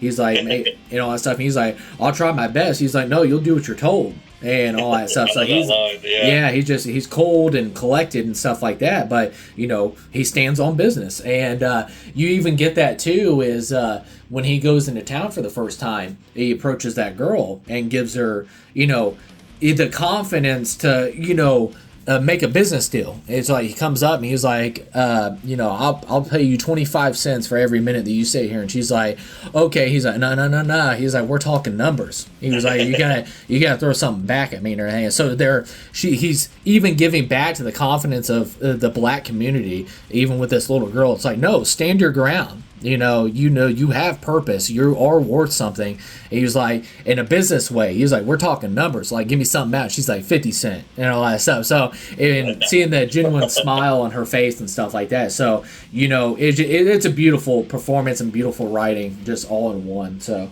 I love that. I got some more stuff to say, but did you want to say anything right off the bat? Sure, sure.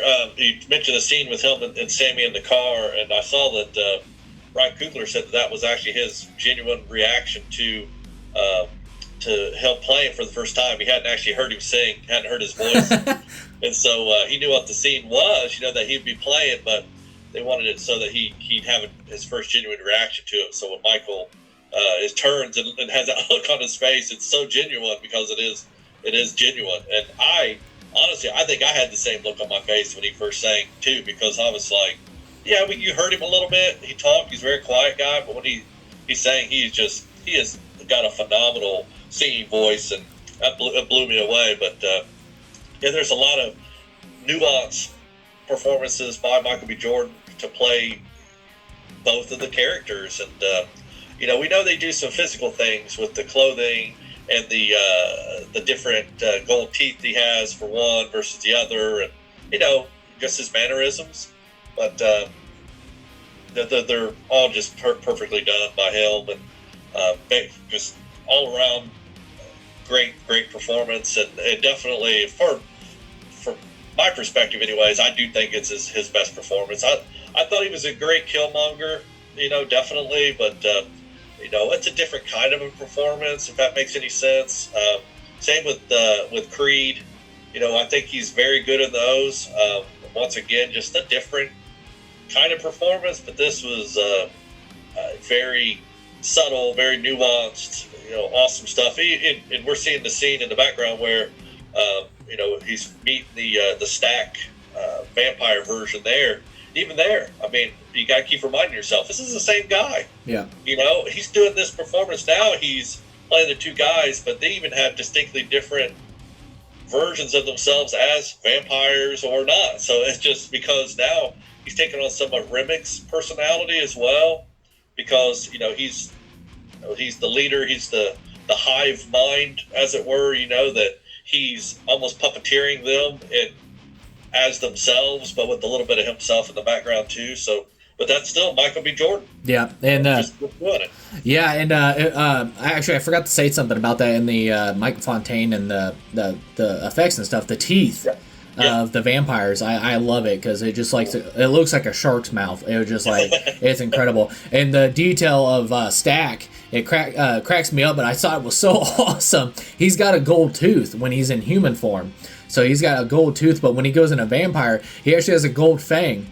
And I was just like, that's incredible. I just why? It makes no sense, but it's awesome. Yeah, it's like the little details of just like to give that characteristics, even as an evil vampire. I was just like, I love it. Yeah, it's a beautiful design for the vampires. Period. I think I love. We've already talked about the eyes. I loved where they did the teeth, the subtleties of that.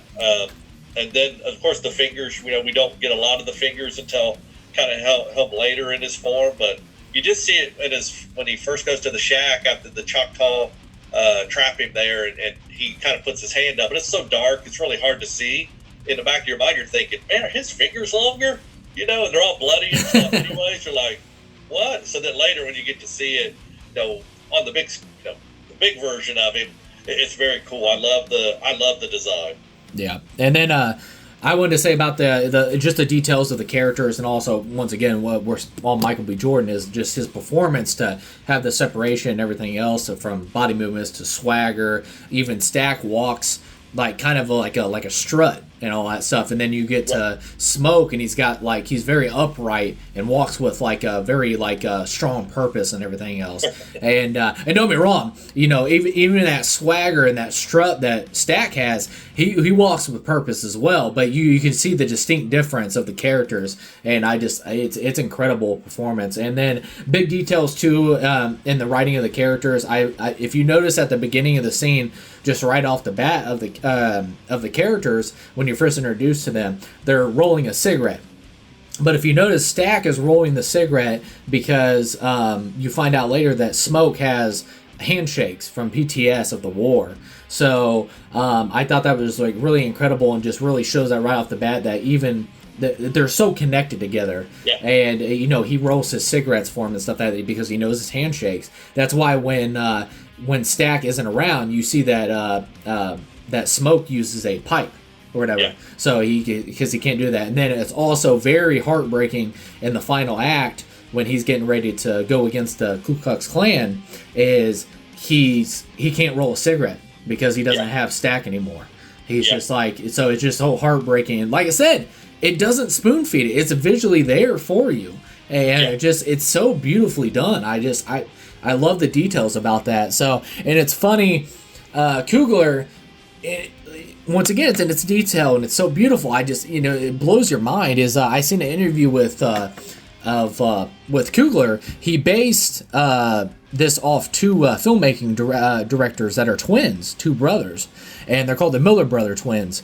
And he based them. He had them come on set and talk with Michael B. Jordan how they would move and blah blah blah. And there was this funny story that they would talk about, that when they would come into a room, both the twins would sit next to each other on the couch. And they were like, "So why do you guys do that?" And he was like, "It makes people feel uncomfortable." Or makes people feel comfortable. And he was like, "Oh, okay." He was like, "So what about, like, do you guys ever separate?" He's like, "Only when we feel threatened." So if they feel threatened, they'll actually circle somebody. They talked about this in life. They would jump people when they were kids. So if they felt threatened, they would circle like sharks. One of them would circle like a shark. And if you notice in the film, when what was that? What was the Ku Klux Klan leader's name? I can't remember. That's what I was going to say. Was it Hogwash? Hogwall? Or something like that? Hog something. Yeah, Hog something. So he is talking to them, and he was like, it says something that really threatens the twins. Why am I drawing a blank? I literally just watched he said something to the fact that I thought you guys were serious about buying this place, and they asked him about the floor. Yeah, that's it. Yeah, they asked him about the floor, like, you guys wash this floor, and he said, yeah, and he said, why? What was on it? And he doesn't answer him. Yep, and then he, of course, we find out that it's a slaughterhouse and all that stuff. So, but no, I love it because when they feel threatened, and that he's like, you're talking to grown men with grown men bullets and stuff like that, and without even dialogue or whatever, Stack makes eye contact with Smoke and sees how Smoke's actually, they don't make contact. He just sees. He sees it, yeah. He sees it, and he was like, "Oh, it's go time right now." So you'll see that Stack starts circling and exposes in his suit that has a knife and stuff like that. He feels they feel threatened, so he circles like a shark, and he's like, "All right, I didn't mean anything by it," and stuff like that. And it's incredible. Such an incredible detail that based off, once again, life imitates art. So it's incredible. So.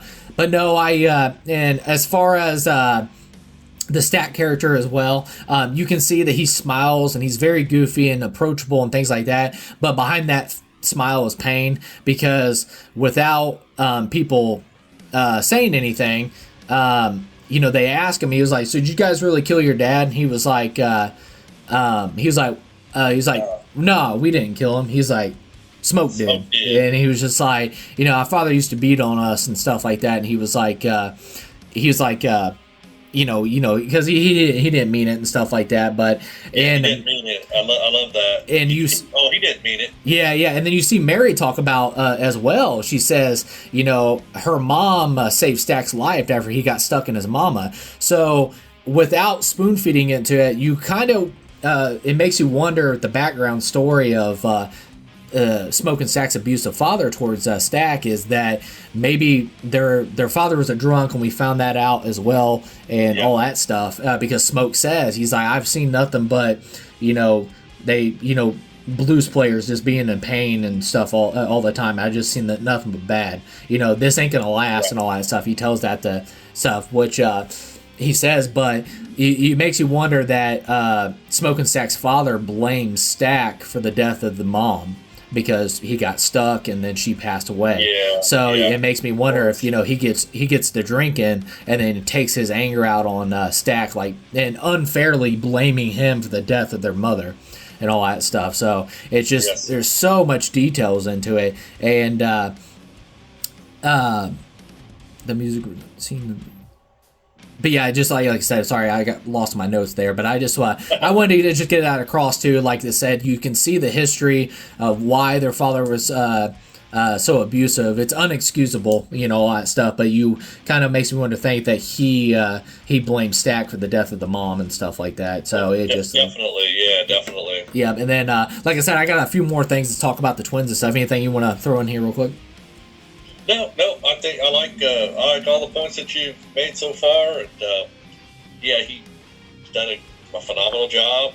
We're seeing on screen the two brothers, one vampire, one non-vampire, kind of fighting each other in their finale together, and it looks like Smoke is going to kill Stack. He get the upper hand. He's got his stake ready, and then we cut away. We go back to Sammy and Remick out on the water. So it's definitely a surprise when we get Smoke showing up here in a little bit. But sorry, go ahead. No, you're good. Oh, okay. So, and staying on the twins here too is like the other thing too, going back to how they circle and how they're just in sync together and everything else. You also get how much they're just connected as twins and brothers and everything else. Is when the snake pops up. And Stack throws a knife up, Smoke catches it, and then stabs it from behind. And it's pretty funny because once again, this is probably James reaching and just all that stuff, but it's funny because they kill the snake in the same way that Smoke kills Remick. He gets it from behind or whatever. So I just thought that was a really cool detail. Now, was that purposely done? I have no idea, but I thought that was a cool little reflection or whatever. I like that. And when I was watching it yesterday, I saw that scene. I was thinking about like the Garden of Eden, basically. Thinking about the snake. Yep. Coming to tempt them to break the rules and eat from the tree of life, and these guys, they just kill it. It's like one of those things where it's like, yeah, it might be tempting, but in the end, they kill the thing instantly without a second thought about it. Yeah, and then and I want to get back to what was the Stack? Of course, Michael B. Jordan. It's so funny because I'm sitting there talking about him like it's two different actors, and it's literally Michael B. Jordan. Like I said, it's just so incredible. But Michael B. Jordan, when he becomes Stack as a vampire, I just love how before we've seen him all hyped up on energy and things like that, but he turns into like a ferocious bull when he becomes a vampire. And I love when he's like, it's at Stanley Kubrick, The Shining shot of the upper looking at the door or whatever from the floor, and I just love that. And he's sitting there and he's like headbutting the door as a bull or whatever, and I was just like, I love every second of it. I was just like, I thought he did so good. And you can see even when he's in vampire form, he gives that, we talked about it before, he gives that dialogue scene. He tells that he's just more just like so confident and everything else, but he's just like, he even tells him, he's like, we knew this wasn't going to last. And he was just like, of course, when, was it 1931, when Al Capone was arrested, and then, of course, this takes place in 1932, they were stealing from both sides. So you had the Italian wine, the Irish beer that you see in there, and, of course, the amounts of money that they had, they were stealing from both sides. And you see with Stack's character that the truth comes out, that they knew this was not going to last long. Like, they were going to do this stuff and everything else, but he's like, this wasn't going to last. And he was like, but this is the way. He was like, if we become vampires, this is the way. We can do this forever. And he's like, I'm not doing this without you. So even in vampire form, he's like still connected to his brother. He's like, we're, inseparable. So I just love that. And then, of course, you have Smoke in the third act who saves Sammy. And tells him to live his life, and then kills Remick. But after he kills the devil, he fights a different kind of devil in the KKK. And you find out through details with Remick and the grandson of Hogg. I'm just going to call him Hogg, but has, you find out that the sawmill is actually a slaughterhouse. It's a killing floor and all that stuff. So they find that out. And basically, he does the his handshakes and stuff like that. So we got about the cigarette, and then he takes the mojo bag off. So he basically faces death. So he he's lost everything, and he's lost Annie, and he's just like he's come to peace with it. He was like, I'm gonna face death, and that's what he said. I mean, it's such a badass scene when the KKK shows up. So I love it with his sniper rifle, the big 50 cal sniper rifle he's got, picking the dudes off, and then when he pulls out the Thompson submachine gun and finishes them off, and it does suck. He gets hit, in the side, the stomach area, with that shot that ends up, killing him. But if you wanted a better script on how to go out and look like you're awesome, that was it right there, because he looked awesome. They did a great job, and we know just from watching some behind the scenes stuff, to just talk about him firing that submachine gun, that they were using special weapons on set that don't have any projectiles at all. So not squibs or anything. They're just a new specially designed guns that are a lot safer, for the actors and the cast and the crew.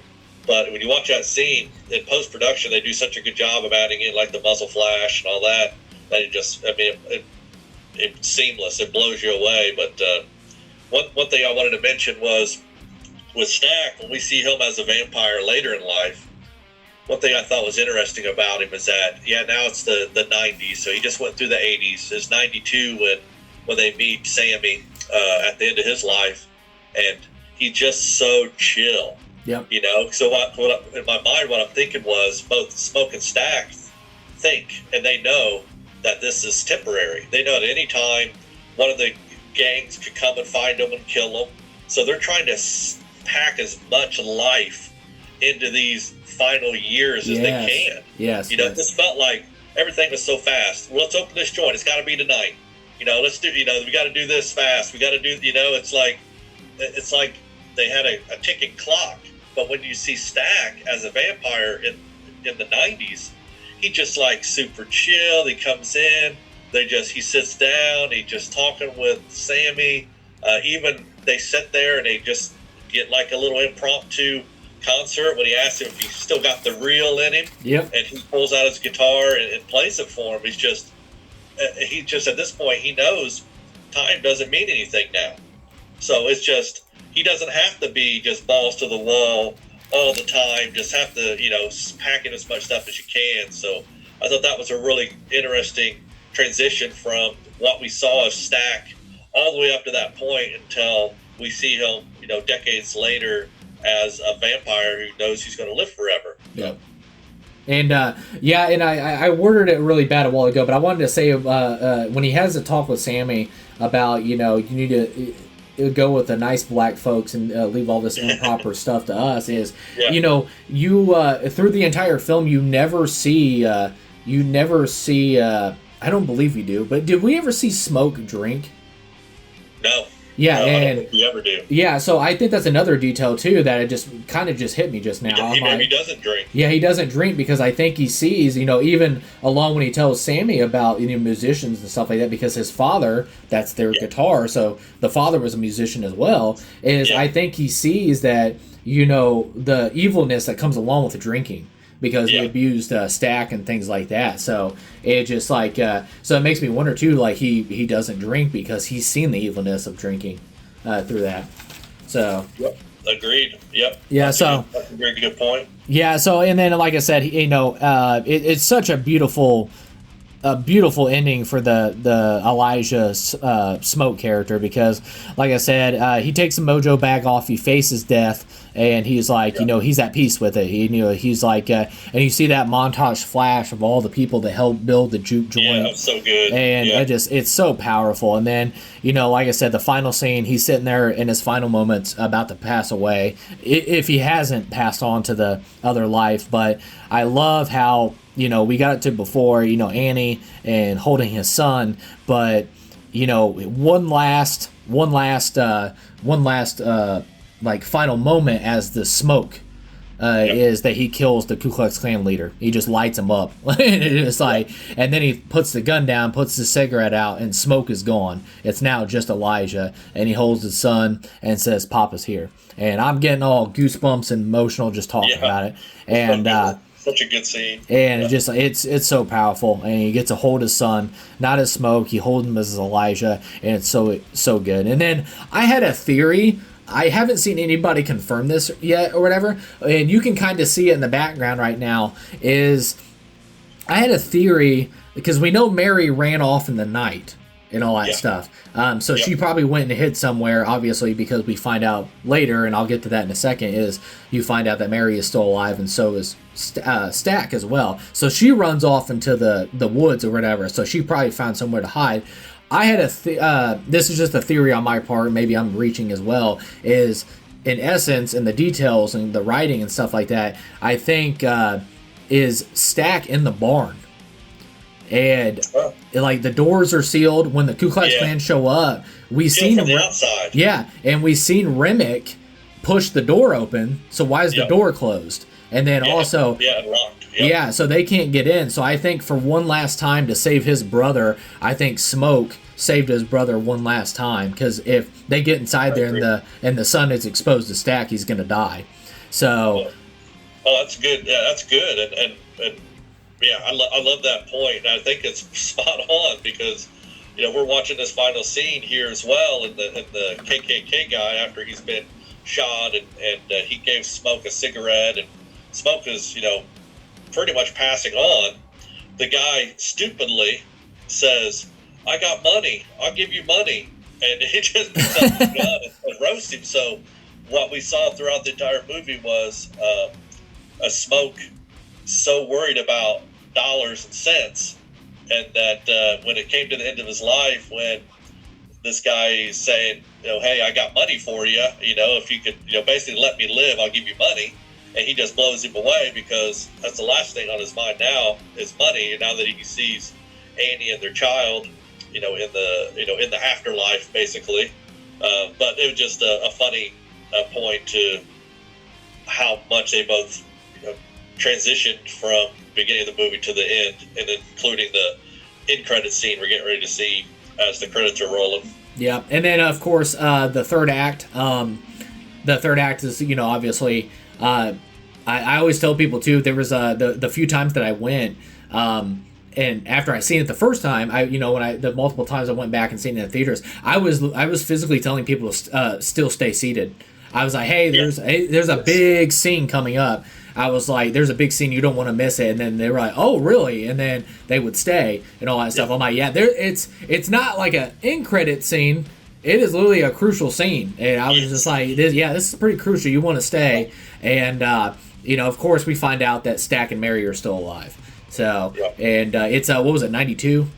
Yeah, 92 now. Yeah, so then 92, and then we get the older Sammy, who's played by Buddy Guy, of course, and we talked about it too, and he's got the gnarly scar going down his face. Talk about that, either that, Buddy Guy had to sit for like hours to get those applied, and then he ends up performing, his impromptu concert and everything as well. But, I'd love to see some footage of him getting that appliance put on. I think that'd be really cool. I think he'd just be so chill. Yeah. This is so cool. I love it, Yeah, and another detail too in the background there is I don't know if a lot of people noticed that. I haven't seen it in many breakdowns too. He named the band after Perline.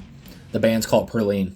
Oh, that's cool. Yeah, you can see on the posters there behind him too. Sammy Moore, all the different places he's toured and all that stuff. So he's had a full, rich life as a musician, and then he gets to see Mary and Stack one last time. Yeah, at least that we know of. And he, if you see too, one of those newspaper articles in the background, it says twins rob bank or whatever. So it makes me wonder, that's Smoke and Stack when they were in their gangster years. That's cool. He would have collected that stuff. I think, look at this too. You think about how cautious both Smoke and Stack were. They never would have let Mary go through that doorway first.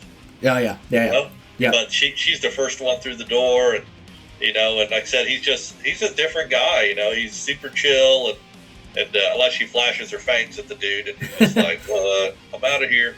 But so such a cool scene. And Sammy knows at that point, that they're definitely not there to kill him, but it's just a really good final scene. Yeah. there it is. We get to see that that Smoke let him live and just told him not to bother Sammy, just let him have a good life, and they've done that. So he kept his word. Yeah, and then here in a second, it hasn't happened yet, but when he talks about the dobro guitar, he, like I said, like a samurai sword, he rebuilt it and all that stuff, and he starts playing the traveling song that they played together in the car. So it's all that stuff. So it's so good. But I thought in this scene though that he was gonna play the song and Stack was gonna see Smoke and Annie. I wish he would have done that, honestly. Yeah, that'd been cool. I thought they were going to be like at another table or something like that and like holding the baby and stuff like that. I thought that was going to happen as well. But it's still a phenomenal scene no matter what. Yeah, so, I love that idea. But yeah, it was cool. But him and Stack and Barry are fully embracing the 1980s, early 1990s aesthetic of the crazy clothes, and he's wearing the ring. The ring that covers all his whole hand. It says Stack on it. When he puts the $200 on the counter for Sammy, which is so great. I guess you think about it, Sammy never got paid for his performance that night either. Yeah. So maybe this is them paying him back. Maybe with interest on the probably 50 cents they would have gave him back in 1932. Yeah. But I do love Buddy Guy's final statement when he says it was his best night of his life. I love that bit. Yeah, and then the reply, because it's like I said, I'm just getting goosebumps right now just thinking about it. But is when Stack says, it was the last time I saw my brother and the last time I saw a sunrise. So it's just like, and once again, the cinematography to visually just show that of that sunrise and stuff, because they said it was the best day of their life. So it was. So you can just imagine in that scene, we don't see that in the movie, except for right now, of them standing there watching the sun go down. Yep. And so you can just imagine they were just talking like, hey, did you get this taken care of? Did you get this taken care of? Yep, they're coming. They're going to put the sign up. I got Aunt coming to do the cooking. So they're just probably just going through itinerary for the day. Like, here's what we've got done. Watching the sun go down, not realizing that it's the last day they'd spent with each other. So it's such a cool. I love the fact that you didn't see it any other time in the movie. That's what I loved about that. Yeah, and then like I said, it's you obviously in timeline wise, that you assume that's the beginning of their day is before they met Hog and all that stuff as they watched the sunrise, and that seems like a tradition of. They share between each other is they're thankful to be alive for another sunrise together. So it was just like it was really well done. Yep, there it is. But and then finally, with you got any final thoughts on Michael B. Jordan? Oh no, just he just continues to get better and to kill it. And there's some really good behind the scenes footage of their final scenes where Michael B. Jordan has given a little speech to the cast of the crew and thanks Ryan Coogler. It's just really, really well done. He's obviously a phenomenal actor and seems like a really cool dude and just loves his collaboration with Ryan Coogler. Obviously, they've done several things together now, and I hope they continue to do some original movie stuff together and.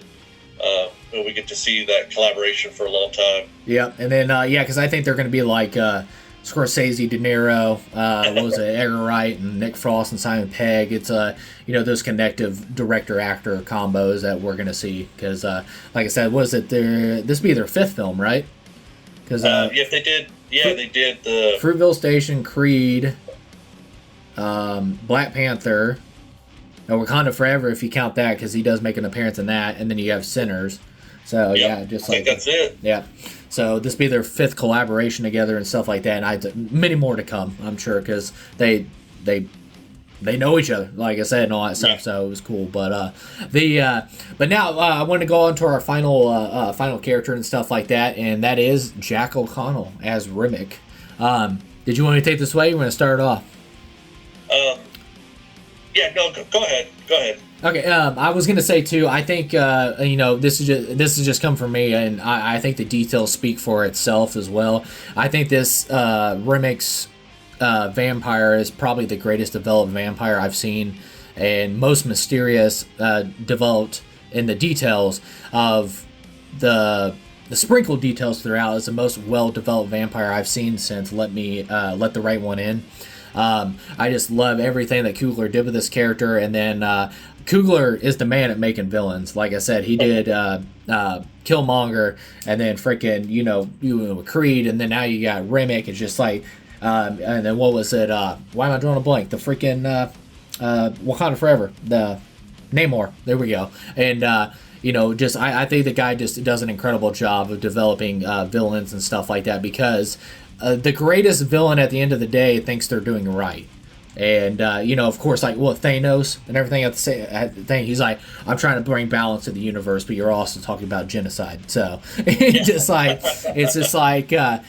love great developed characters like that, and making the villain and stuff like that. And, like I said, the greatest developed vampire I've seen since Let the Right One In. I loved it and stuff. But the first thing I wanted to talk about, too, before we get into the details about Remick, was the vampires. The vampire powers that are on display in the film.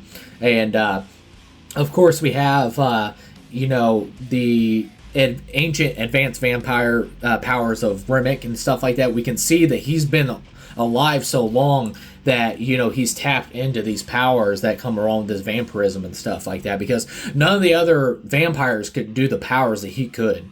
And, we've seen, like, the feeding and stuff like that, and the shark fangs and things like that, but we never seen when that they could fly or jump long distance or something like that, because Mary, she could have flew away, but did she know how to do that yet? She ran.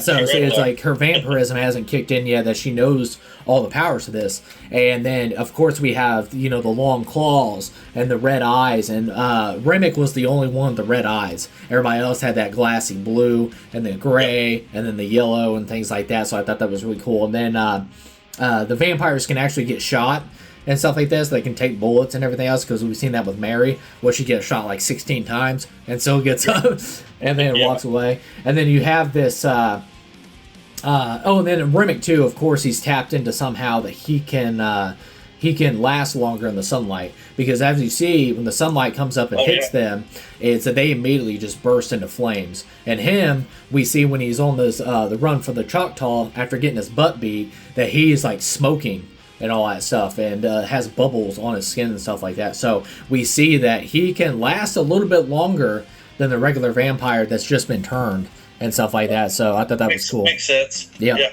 And I loved it too that you've seen that, we talked about it too, the Choctaw, when they're beating the crap out of him, that he shows up, that he goes and feeds on the racist husband or whatever. When he feeds on him, he looks brand new.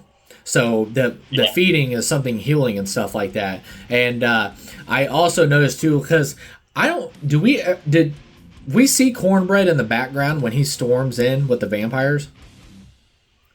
I know we saw him when he was doing the dance. Yeah. Because they showed him quite a bit. I don't remember his finale for Cornbread. Yeah, it was like, I'll have to go back and look and stuff like that. But I was curious, because that guy that they thought that got bit and they put him outside. He was, Cornbread fed on him. So I was wondering if his jaw healed and all that stuff. So I'm going to have to go back and watch and everything else. But anyways, they feed and it actually heals everything. So I thought that was cool. And then the final thing I thought was just incredible was the hive mind. I just love that. Yeah. Like, and you can see that throughout time and different languages and things and like that. And also, as a survivalist, and I'll get to details about that in a second, but as Remick has survived for so long and tactics to stay alive, you could see like he had different languages in his mind, but also all the vampires are connected, and that's how you can sway them to your side, because even Stack says, I've seen his memories. And all that stuff. He was like, "You've seen mine, I've seen his." Yeah. So it's incredible stuff. So, what are your thoughts on the vampire powers in the film on display? Yeah, that's really cool. And one thing that has stuck in my mind the last couple of days, thinking about doing this and watching this movie, was why was Remick by himself when the Choctaw caught him and were chasing him to the cabin? So my one thought is, if you mentioned that, was I wonder if he can feed on other vampires, like ones that he has turned. So why would somebody who could turn people vampires so quickly, like one bite, like Mary, a bite on her shoulder, like he didn't have to go neck, he didn't have to drain them at all. It was like a bite, and they were turned. Somebody that could turn vampires so quickly, why was he by himself? Other than it was daytime. But are we saying that there were no other, or there were other vampires maybe out there, hiding, waiting for the sun to go down? So I'm just curious about that. But beyond that, I loved his rendition of this new form vampire. I love that he didn't get like super crazy strong or anything like that. I want to backpedal real quick when you were saying with Remick. It makes me wonder too, because that was the detail I was going to talk about here in a minute. Is it makes me wonder if he had other vampires with him, but the Choctaw killed him. And I think couldn't kill him. Maybe. Yeah, and like basically in a coward. Or they staked him up maybe somewhere. Yeah, and I think they burned. Yeah, and he burned too maybe, but was able to escape. I mean that makes sense. Yeah, and I think that he got away, and obviously he got away. But anyways, there's one of the newspapers in the background that you see at the Perline Club at the end or whatever is. Somebody did a breakdown of this, and you can actually find these on Spotify as well. You can find the articles and stuff. But it had an article about a shipwreck in 1911, about an Irish immigrant shipwreck, that they found the ship, but there was nothing but blood stains and everything else. And that was it. And they said they seen a man that was smoking running away from the scene. So it makes me, he's been, this would be 1911, that means he's been in America for 21 years. Yeah, 21 years. So it just makes me wonder if, like, at some time he had a big group of vampires, just like he had the people from the juke joint. It's just the Choctaw, like I said, I think the biggest mistake was Remick came over to America because you had Annie, who wasn't no dummy, and even him, with functioning through cornbread, he was like, man, these people are not idiots. I said, and then they figured out that, these are vampires and all that stuff. It was just like, Remick, it was just like, his worst nightmare was probably coming to America and then also getting the snot beat out of him by the Choctaw. It's just like, I feel like the 21 years didn't, go as smooth as he thought it was because, and I'll get to a minute, but he's ancient. So he's probably been everywhere, and then when he got over to America, the Choctaw beating the crap out of him. It's just like they saw. I mean, they probably quickly, like with Annie, quickly saw through what he really was, that he's not a man. You know, and he tried to the Choctaw leader that we saw. Tried to relay that information to them, like he's not what you think he is. So they saw it through him pretty quick, and that's a benefit of having that expanded mind, having the capability to think beyond what you're seeing right in front of you, which, in the Native American culture, it's very, very spiritual, and the idea that there's things out there we just don't understand. And that's one of them. So I love the idea that that they probably found this nest of Remicks and all his current ones at the time, and probably took care of him. Yeah. And he was able to escape for one reason or another. And who's not to say that he did the same thing to the Choctaw? Maybe he showed up and he turned turned some of their people vampires and stuff like that and brought that evil to them, and so it's just like it does all that stuff. So I like that. And I was gonna say too, the vampires also feel Remick's pain.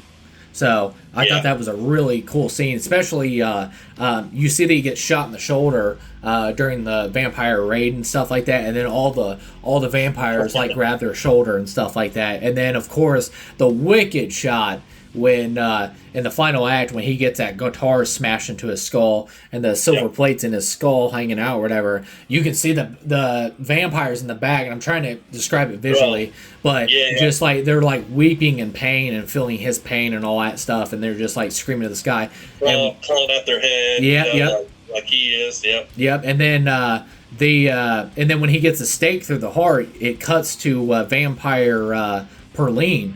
And she's holding her chest, like screaming and crying and stuff like that. And it's probably the pain and the panic of memories going through Remick's head, and it's just expressed to the people that are vampires as well that he's turned, and you just hear multiple thoughts and cries of pain and everything that's coming from Remick, but it's expressed on everybody. So I thought that was just so wicked. And then once again, back to while Annie's not an idiot, is she quickly realizes, oh crap, they feel his pain. So it's just like, once again, Annie's, she ain't no dummy. She picks up on that stuff. So yes. It's like, hey, we can hurt him by hurting him. But no, yeah, it was, he's been around for 21 years in America. It pinpointed that. And then also, I just love the writing and the hints and details throughout this film, that it hints and details of how old Remick is. And like I said, the details is one of the best developed vampires, but it's also not spoon-fed to you. It's in the devil's in the details is basically how it is. So, and I love that. And, he says in the third act, he's like, long ago, the men that stole my father's land forced these words upon us. And that was when you would assume, because he has an Irish accent, the Rocky Road to Dublin, all that stuff, that he was there when the British Empire and England colonized Ireland. And so that would date him 1,500 years old. So, or if not, at minimum, he is over 1,000 years old. So it was just insane. And then that's once again the writing that Coogler does in that is he knows what the black people are going through, because they're oppressors and things like that in America, because he's been through that. So no, go ahead. No, you're absolutely there's it's a interesting parallel between what the African American community was going through at that time compared to what the Irish went through when they were invaded and colonized. I know we're seeing that here, and it's also interesting that him knowing the pain of his ancestors and everything that they went through, and of himself, being as old as he is, that he still thinks that what he's doing is okay. It's like, and yes, I mean, he is taking away their pain. He's going to let them live forever and let them exact whatever revenge on whoever they feel has wronged them. So to him, it's the lesser of the two evils. It's like, now you've always had this desire to take people to task for what they've done to you or your community or whatever, and he thinks by getting all the African American community, if he creates this little group, that what would they do? They'd spread out and destroy the white people that are oppressing them and all that. So it just he's twisted it to a point where he feels like what he is doing is right, because now they can be the oppressors and they can exact some type of revenge on all the people that have wronged them, or all the communities that have. Yeah, and that's the writing of the detail too. Is like he's also a hypocrite at the end of the day, because the same thing of like in basically a form of enslavement and being colonized and things like that. But also as a vampire, if you're biting somebody, you're still taking away their freedom of choice, and you're enslaving them themselves. So vampirism is an enslavement itself. And also too, you'll see throughout when he doesn't get his way with Mary, he forces vampirism onto her. It's just like, all that stuff. So it's, he's evil and all that stuff. So he's kind of a hypocrite at the end of the day. It's like, like you said too, I think and I truly believe that, because he even gets insulted when he's like, y'all, that Smoke says, are you all a clan? He's like, sir. And, it's like he gets real offended. I'm the furthest from the clan, but in the end, he killed way more people than the clan did in this movie. Yeah. So it was.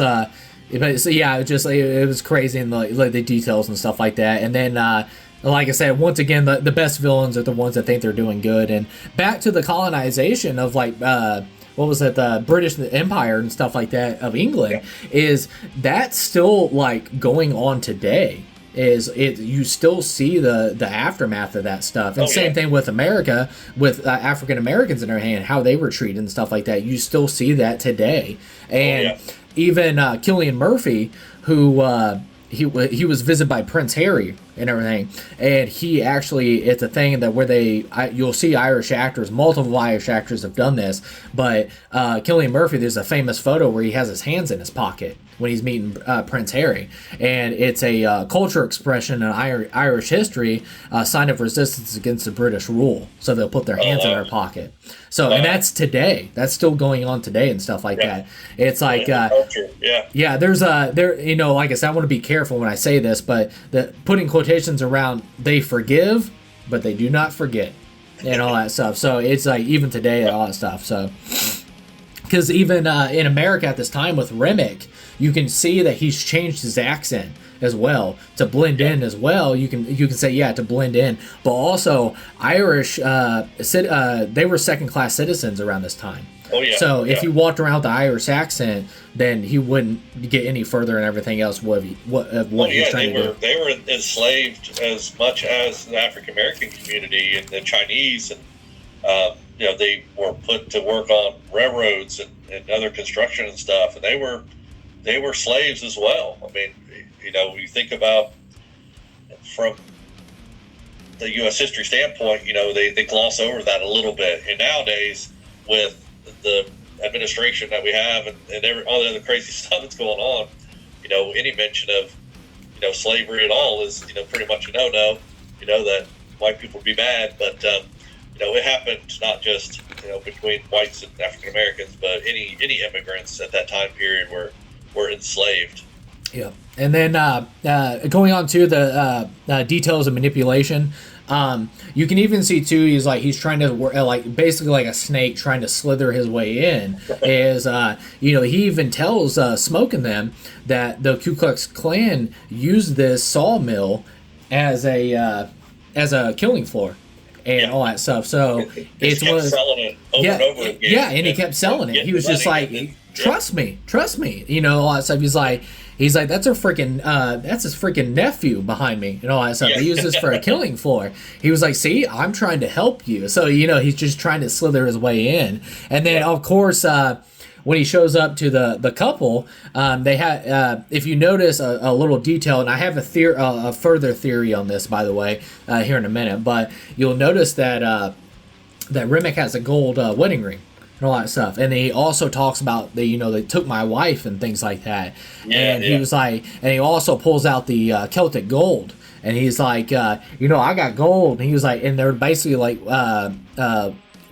manipulation, like weapon tools that he uses to make his way in. And then when he it was hard to come by back then.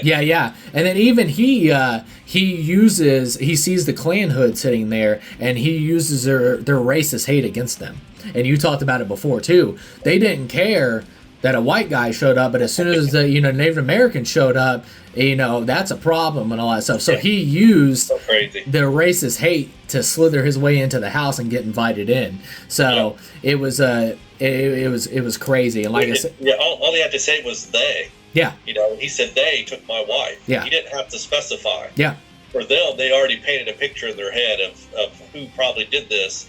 And yes, we're on this guy's side right away. Yeah, it's crazy. But then, of course, the famous scene of the Rocky Road to Dublin. I love the scene. It's incredible, and the details I've got about that. But also, in that scene, compared to I Lied to You and the juke joint, you see that or whatever. You see this hive mind. It feels in their dancing and stuff. It obviously feels forced. It's not free. Everybody's not free to express themselves. They're all in a big circle. Yeah. They're all doing the same thing. They're all around him as the central figure. Yeah, it's not free form dance expression. It's just this is what he's making them do. Yeah, and they're puppets. And he's like, and you're just like, and instead of naturally expressing yourself freely compared to the juke joint, it's all infused, and you're like, oh, I feel like this is twisted, and it's just like they're puppets. And don't be wrong, it's a badass scene because I love that song because it's so good. Rocky Road to Dublin. That's a banger, man. But yeah, it's a beautiful song. But it's like I said, the scene speaks so much itself. You just got done with the juke joint and seeing everybody so free in different cultures and everything else, and he's like, oh, I'm gonna use the power of Sammy's music for my gain. and this is what I'm trying to do and all that stuff. So and to you got anything to add before I go on to another thing? No, you're good. Okay, and then I want to talk about the loophole that Remick is trying to do. Is basically when you're turned into a vampire, and even Annie gives details about this and too. You're damned to never see your ancestors ever again. You're trapped. The soul is trapped and stuff like that. So you're forbidden to ever see your ancestors again. That's the rule and everything. And between heaven and hell, that's the deal. It was just like, you take on this evil, you're excused. You'll never see your ancestors again. That's it. But with Sammy's gift, he has found a way that he can have a loophole in this to see his ancestors again. So you see So you see the driving the feed to get Sammy, and that he's so desperate to get Sammy because he's like, I found a loophole. I'm not damned to never see my ancestors again, and I can get one under God. I can get one over him and use Sammy's gifts to find that loophole to see my ancestors again. So that's with the assumption that with Sammy as a vampire, that he would still have that ability. Yeah. It's like saying, the whole point of blues and what we've talked about up to this point about blues and the blues community is, the soul part of it. So once Sammy no longer has that ability to see his ancestors because now he's a vampire, does that affect his music? I mean, I think it'd be a sad and really poignant scene where he does turn Sammy, and now Sammy does not have that ability anymore. Yeah. So it's like, he found this guy thinking that he's going to exploit this loophole about never being able to see his ancestors. It's been, as far as we can tell, 1,000 years, and then he finds this guy, but would he have to keep him as a human? Yeah. It'd be an interesting, look at the soul and how that would affect him. Yeah, or like a God-given gift, and God give it, God take it away. So it's just like, it's great, but yeah, exactly. But no, and you got to that detail too before, and that was awesome to point that out, because I noticed that too. Is when he's in a mocking action, he dunks in a baptism, dunks Sammy underneath and all that stuff. So it was just like, as he tells the Lord's Prayer and all that stuff, and then you see his Irish accent come through, "Thy kingdom come, thy will be done," and all that stuff. So it's crazy. And then O'Connell, like I said too, I want to take a second too, as I'm describing the Remick character. We have to understand the performance by Jack O'Connell. He's just incredible. Like I said, he does the charismatic of approaching, and he's so approachable, and just the body language and everything else, and he's just like I said, his weapon tools of manipulation that he's trying to use and stuff like that. And then of course you're trying to figure out how old is this guy, because he's talking about stuff that's happened thousands of years ago. So it's crazy. But yeah, absolutely, he is phenomenal. I mean, I remember seeing him a long time. It's been over 10 years now, but he was in a movie that Angelina Jolie had directed. It's called Unbroken. Unbroken, yeah. About him, about the prisoner of war, in Japan, and he just he's such a phenomenal job in that. And I know he got nominated as Hollywood newcomer kind of thing. All sorts of different. He wasn't nominated for an Oscar or anything, but I know he hit some of those smaller award circuits where he was nominated for his performance in that. That's a Coen Brothers movie. Faith and I actually saw that in the movie theater, because we saw the book had come out, so we read the book, and then we just said, hey, let's go see it in the movie theater. And it was very, very good. I mean, it's brutal. Anything that deals with prisoners of war and the torture and stuff that he went through and all that, and then the liberation of that camp, when he was able to go home, which was phenomenal. But I didn't know who he was. He was new to the industry, and that was one of his first roles, and he killed it in that. He was so good. He's been in a bunch of other things since then, of course, but this is peak Jack O'Connell right there. Yeah, he was. I remember I first seen him in a movie called Eden's Lake. Had Michael Fassbender and stuff like that, and he's a teenager in that, and he's a freaking a-hole and a monster and all that stuff. So, but he's incredible, and I was like, it blew my mind. I was like, oh my god, that's Jack O'Connell. I was just like, that's what I did. Yeah, you got to go back and look at films like Once Upon a Time in Hollywood. I watched that recently. Like Sydney Sweeney's in that, Austin Butler's in that, Margaret Qualley's in that. It's not just that old, but it feels like it's yeah. You're just like, holy crap, this that people are blowing up and all that stuff. So it's just.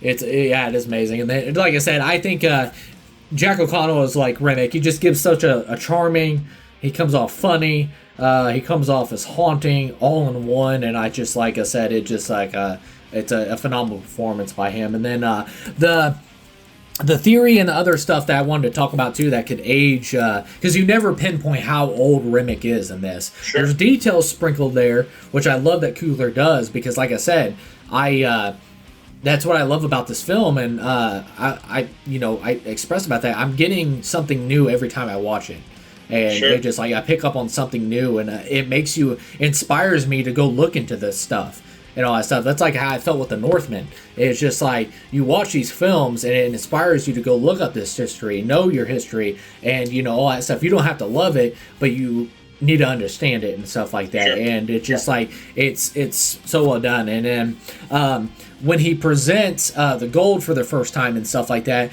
I couldn't really get a good look at it. And then later in the film, when you do the Mary it shows the Mary, you get a real good close-up look at it. And I was trying to, when I got done in the theaters, I tried to go home and the closest thing I could find was this thing called it's called Celtic gold coins.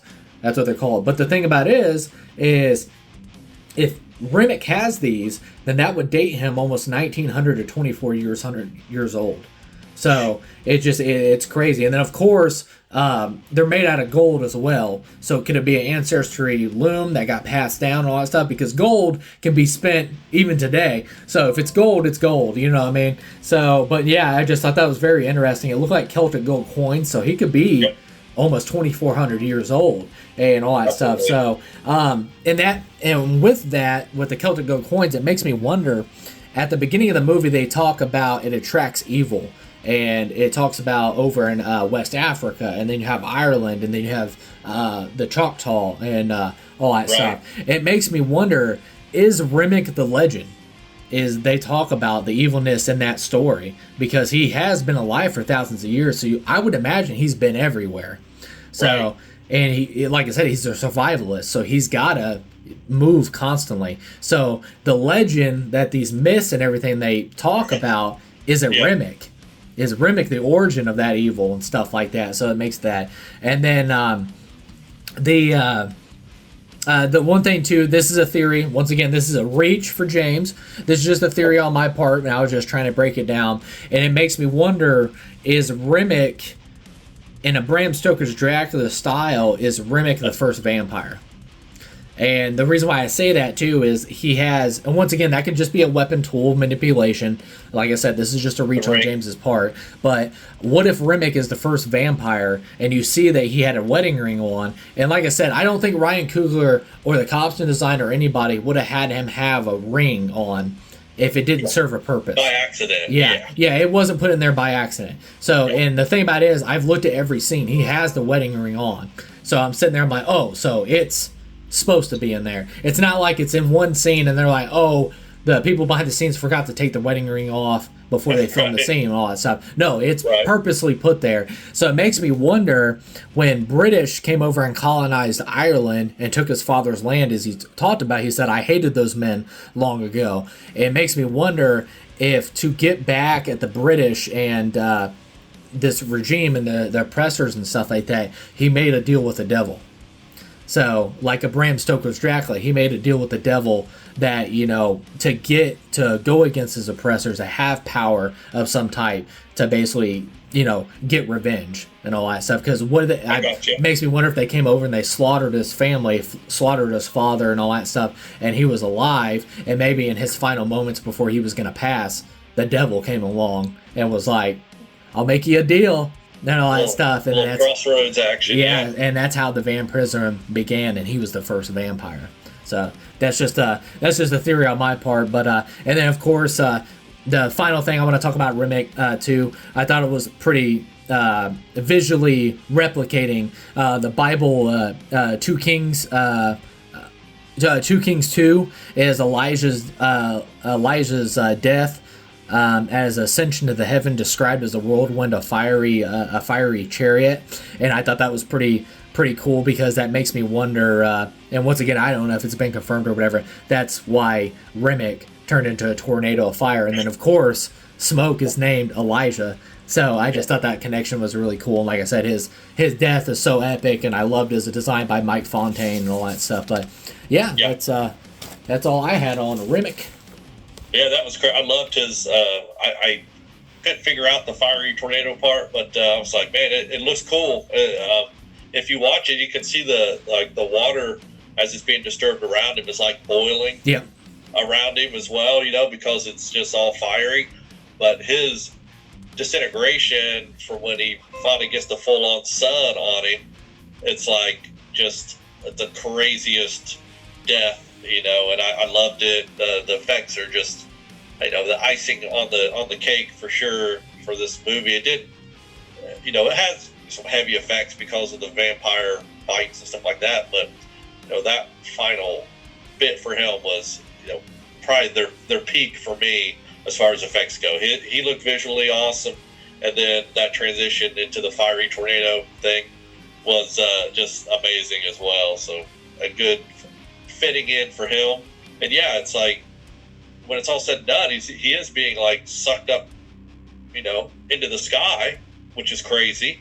It's like, why wouldn't he just disintegrate into the water, into the depths, and somebody that's definitely, more hell than heaven at this point. So it's like, it's interesting that he would end up in a fiery tornado in the sky or fiery pillar in the sky. Yeah, and another detail in that scene too is his death when he holds on to the stake sticking through his chest or whatever, right before he bursts into flames and then goes up in the tornado and stuff like that. It's a very quiet, somber moment, and you can hear the piano keys of Rocky Road to Dublin in the back and stuff like that. Yeah, so it's very, very subtle. And then Ludwig's, more hardcore, don, and it kicks in, and then he just goes burst up into flames. So it's such an epic conclusion to such a wonderful developed character in Remick. So yeah, and I hope that they stick with. I know Ryan Coogler said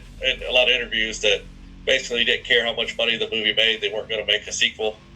And I hope they stick to that, because he seems like he's got that mentality of, we did it. It's the best it could possibly be. Let's move on to the next thing. Yeah, it's he'll do that the best he can. Yeah, it's like the same thing with that's why I love I'll take for example Heath Ledger's Joker in The Dark Knight. I don't need an origin story.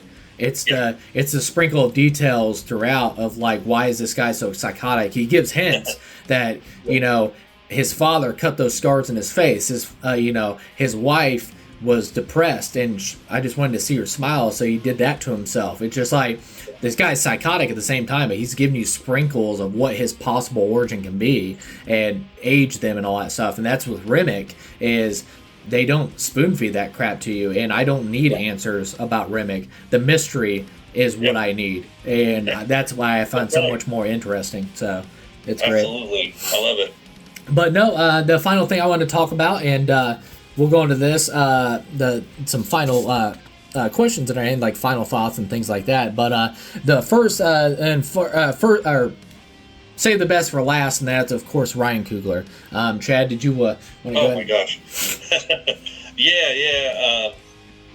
And obviously we've spent the last, 2 hours plus, talking about, Ryan in every context as far as, set design, music, costumes, all that. He has his hand in all this stuff. You know that it's a passion project for him. Seems like everything he does is a passion project. So it's one of those directors that is just going to continue to put his all into it. I know his wife is a partner of his, and she pushes him a lot, and you see that in interviews between the two of them, or just him by himself. But he praises her a lot, and for folks who have that significant other that they really rely on for everything, and you could feel that relationship with them, and how they got each other's backs, and she's there for what I'm assuming are long days and nights and for months on end, where it's just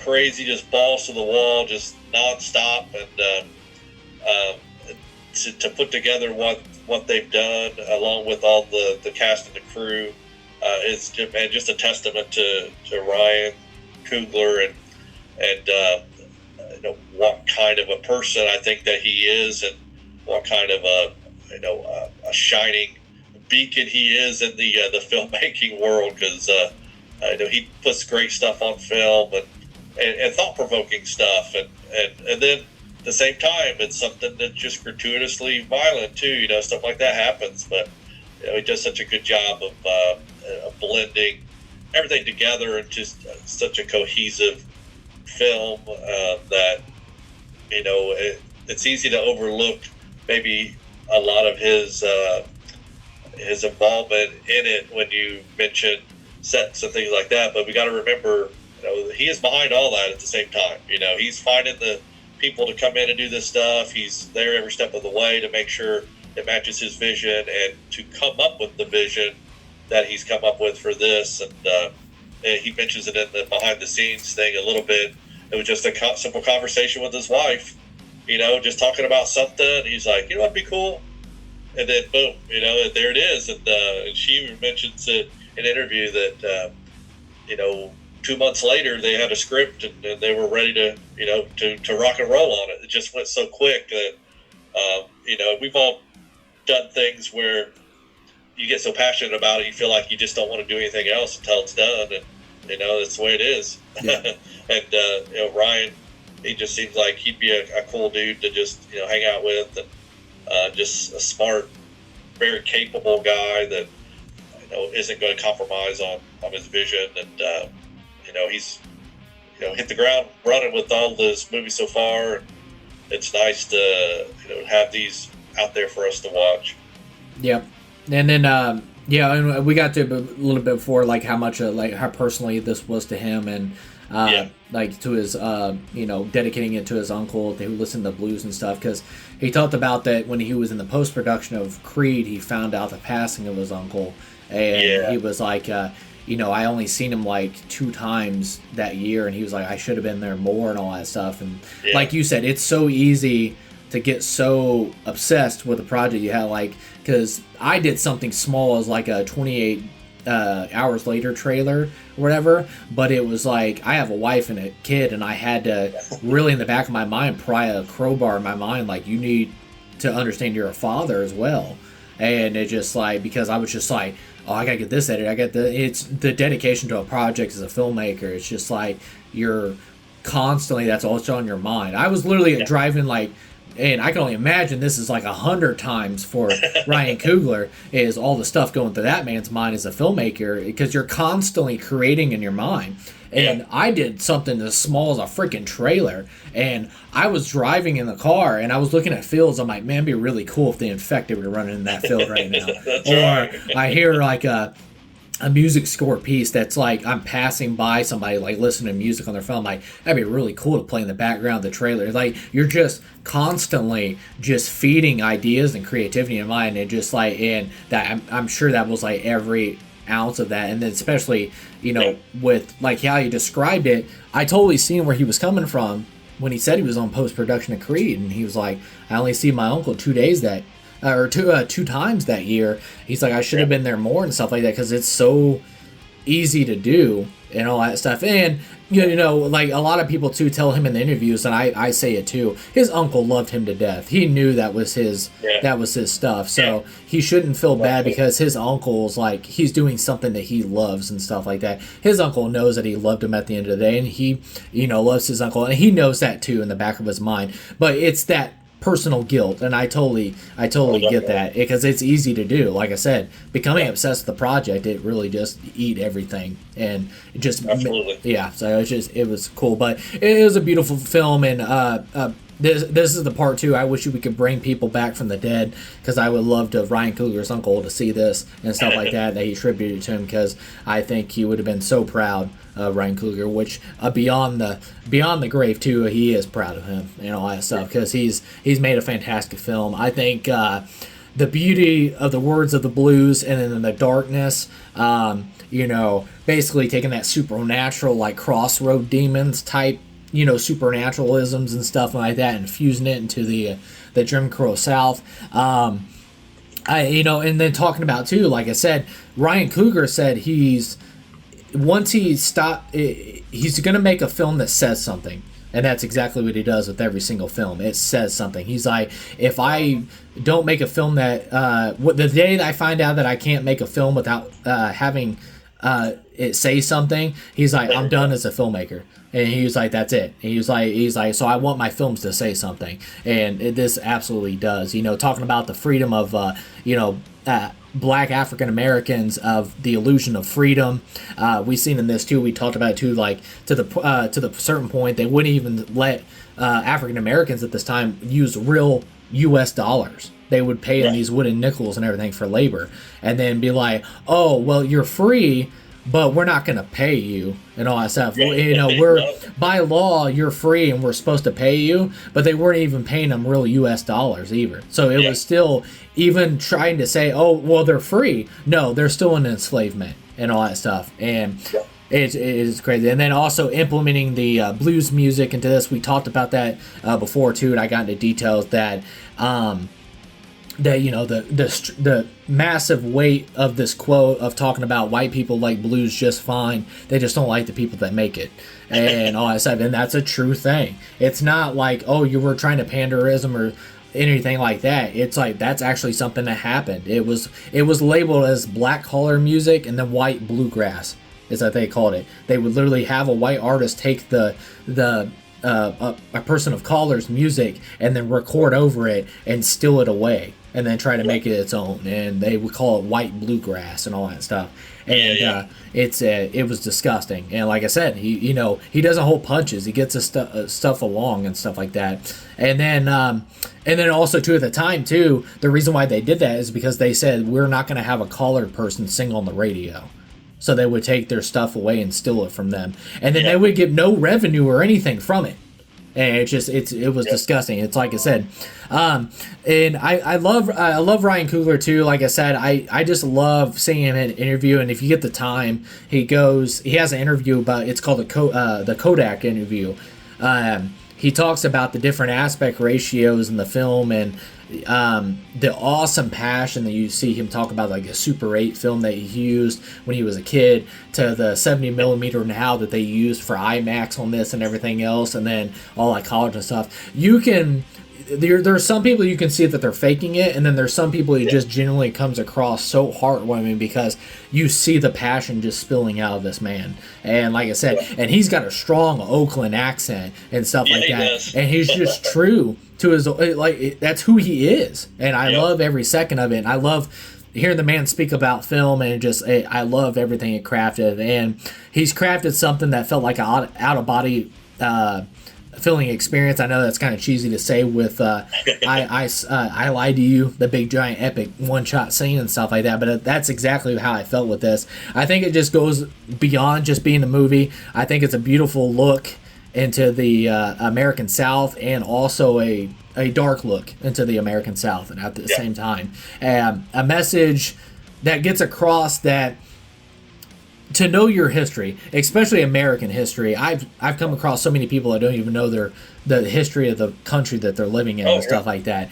And the thing about it too is just, it's been, like I said, when you would take a colored person's music and then you would twist it in your way that you want it, and then you would present it that way. That's the thing too, is, I love America. I love living in America and stuff like that. But also you have to understand, this country does have sins and all that stuff. It has a dark past and stuff like that. And to skip over that is just unethical and unhuman and stuff like that. It's, yes, this country has made mistakes, and also it's this film tells you that understand your history. You don't have to love it and everything, but also you need to understand it. And I think that's just beautifully done and told in this and everything else. Like I said, a film that doesn't hold its punches.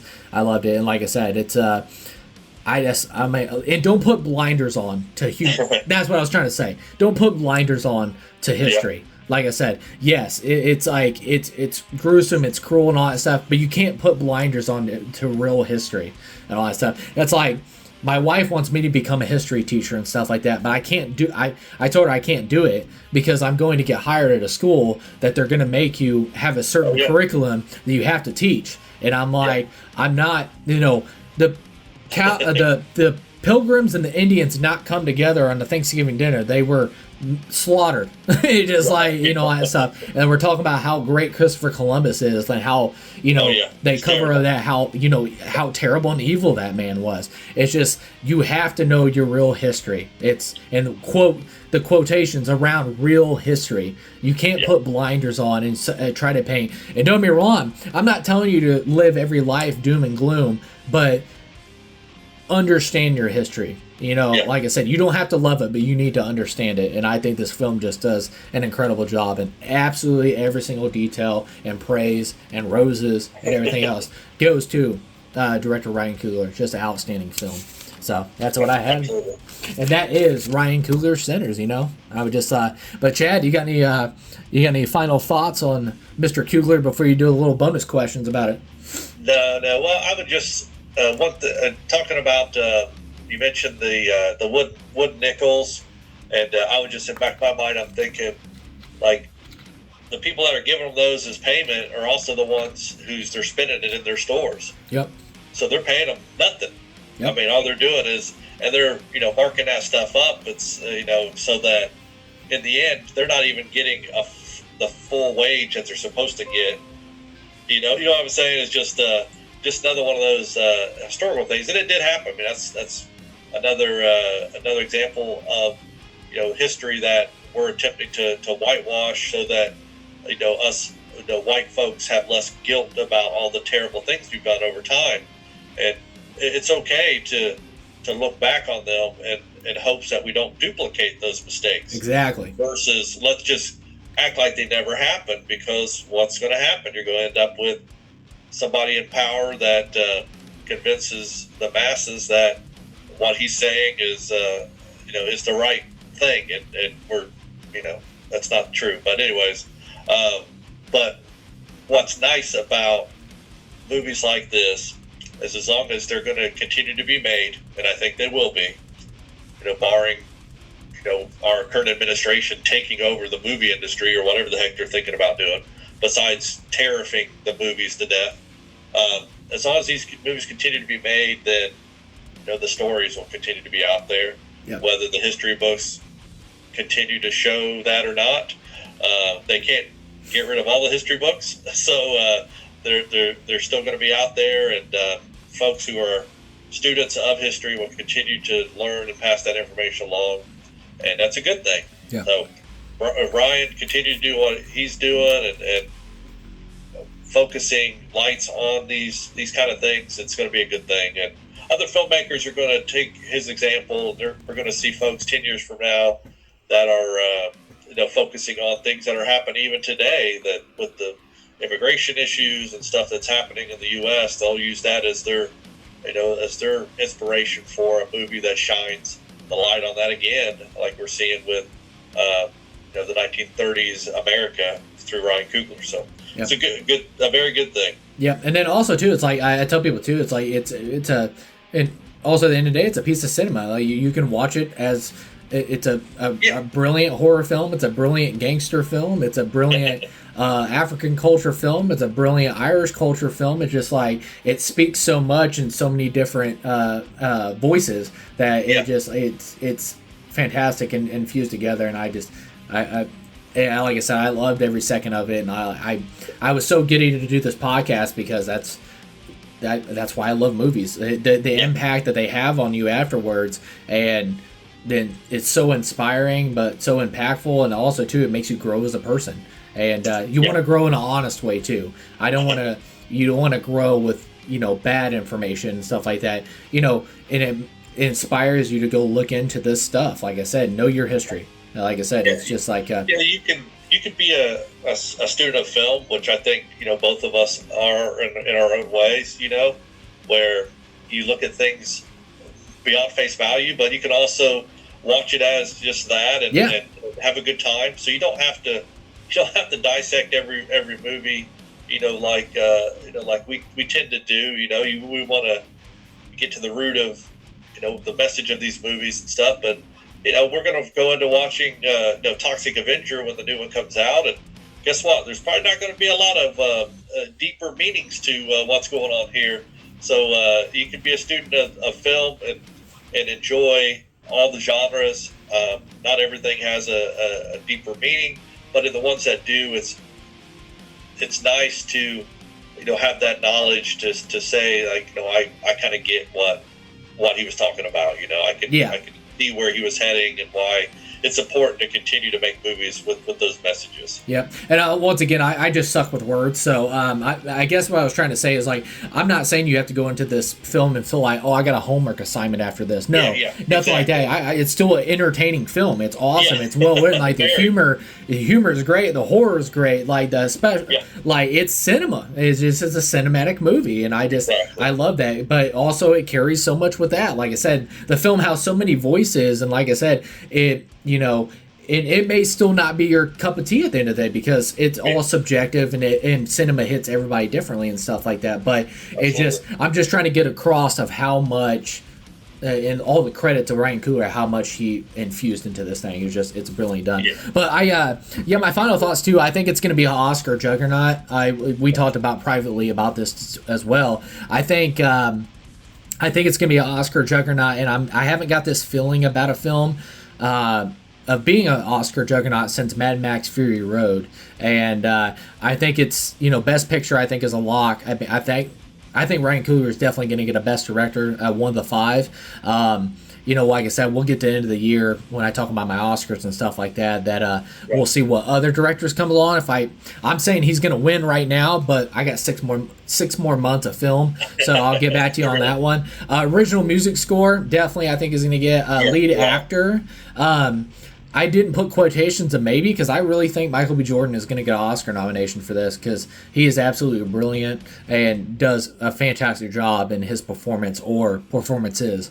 So, and the Best Supporting Actor, maybe Jack O'Connell, maybe, and then maybe Miles Caton, but I definitely think Delroy Lindo is going to get an Oscar nomination for Best Supporting Actor. And then also Wunmi. Did I say her name right? Wunmi. I think Wunmi is gonna get I think she's gonna get a Best Supporting Actress nom. Maybe Hailee Steinfeld. Maybe, I put quotations around that. I definitely think it's gonna get nominated for cinematography, sound mixing, production design, hair and makeup, best editing, and then costume design. Definitely. Original screenplay, and then I definitely think sound design as well. I think it's going to be an Oscar juggernaut at the end of the year. We'll see if my predictions are true and stuff like that, but I think that's going to happen. A funny story. We've dropped funny stories behind the scenes throughout the podcast and stuff like that, but there was a funny story that Jack O'Connell said in an interview that he was. They were filming something because they were down in Mississippi and the swamps and everything else and doing all that stuff. And he said they were in the middle of a really intense scene, and he was really into it. And Coogler's like, cut. He was like, we got to get out of the water. He was like, well, what are we doing? He was like, I was really into it and all that. So he's like, there's a 10-foot alligator over there. And he was like, yeah, we should probably get out of the water or whatever. So it was too funny. And then I was going to tell too was, Chad, do you have a favorite quote that you like throughout this? Yeah, and it's funny because it's actually one that you said earlier. It's what I wrote down when I was watching it yesterday, which was Smoke and Annie talking, and he tries to give her that money, and the quote is, "All money come with blood, baby." And It's true. I mean, it's just she doesn't care about money. We saw that, but for him, money is an important thing. So all money comes with blood, baby. Yep. That was my quote. I just thought that was a really great punctuation on that scene with them. Yeah, and that's even kind of, well, not kind of, it is true today. It's like, take me for instance, if I go to work and I work and everything else, blood, sweat, and tears goes into that labor. And right. There's blood on that money. So it just so it's you can, and obviously there's more ways, we're talking about blood money and things like that. So it's just like, it's incredible. Cool. I think, we talked about it too. I think one of the quotes when he's like, no doubt about it, the last time I seen my brother, last time I seen a son, and just for a few hours we were free. I think that is just so powerful to end on. So and then that was in the end credits. Yep. It's just one of those things. You just got to pay attention to those. And then a little one too is it's out of context. It sounds goofy, but in context, in the film is when and when Remick says, "We hungry as dogs," and the guy was like, "Woof, woof," and all that stuff. It's like, dude, it's so creepy. Like I said, it's like those two, the couple, man. The couple in the film, but the actor and the actress, the vibes and the elevation of making him so creepy. I just thought that was so cool. And then I love that too. That little woof woof is just like, oh man, that's such a creepy thing to just back him up with. I was like, oh man, but that's the hive mind thing going there. So I think that was almost like ventriloquism, almost like Remick saying that through him to emphasize it. I just thought that was funny. Yep. And then because it's just so animalistic and predatory. So just exactly. Man. And I sound like a broken record, but like I said, I think this quote has so much weight to it and history to it. Is see, white folks, they don't they like blues just fine. They just don't like the people that make it. It's just such a powerful quote. And then and then they ran with it in the marketing, of course, as well. But I think the quote of the film, the best quote of the film, is "You keep dancing with the devil, one day he's gonna follow you home." So it's just like such a good quote. But all right, Chad. So I am unprofessional, and I did not write down my bonus questions. So do you have them wrote down? I do. You want me to read them out? Thank God. Okay, good. Because I was like, I didn't write down my answers that I did. So I will let you take the lead on that. So you lead us off. All right. The first one on mine, I'm going to go with standout performance, and I went ahead and picked Michael B. Jordan for his smoke and stack combo. So that's my pick for that. So who do you have for standout performance? Man, so hard. It is probably between Michael B. Jordan and Jack O'Connell. It's like I will say Michael B. Jordan because he had a lot to tackle, not just as not just as like the performance, but just the grueling of changing costumes. You have to be in this. This has to be part, and he was working double time, literally. So it was just like, so Michael B. Jordan, definitely. Okay, and your second one was underrated standout performance. And for mine, I picked Delroy Lindo. I just thought, a couple of his monologuing in the car, and then again in the juke joint, I thought, and I say he stand out. It's funny because I think he probably will get some type of a nomination for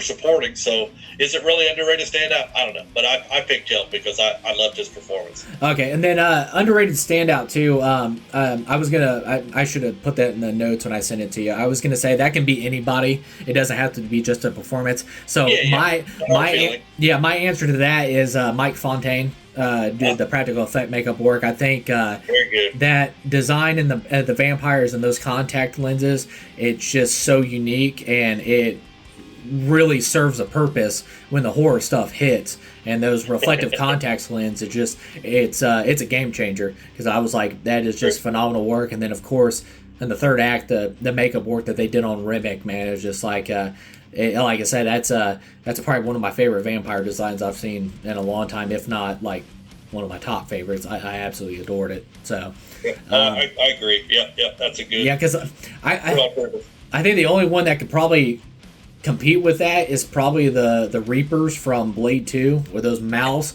crack open and stuff like that.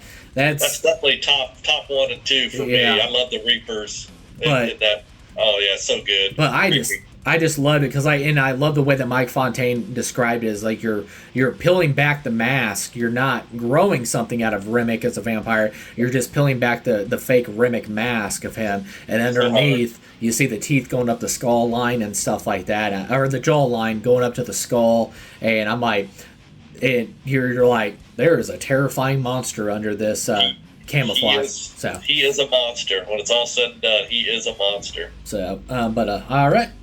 Also, the next one was your MVP of the film, Ryan Coogler.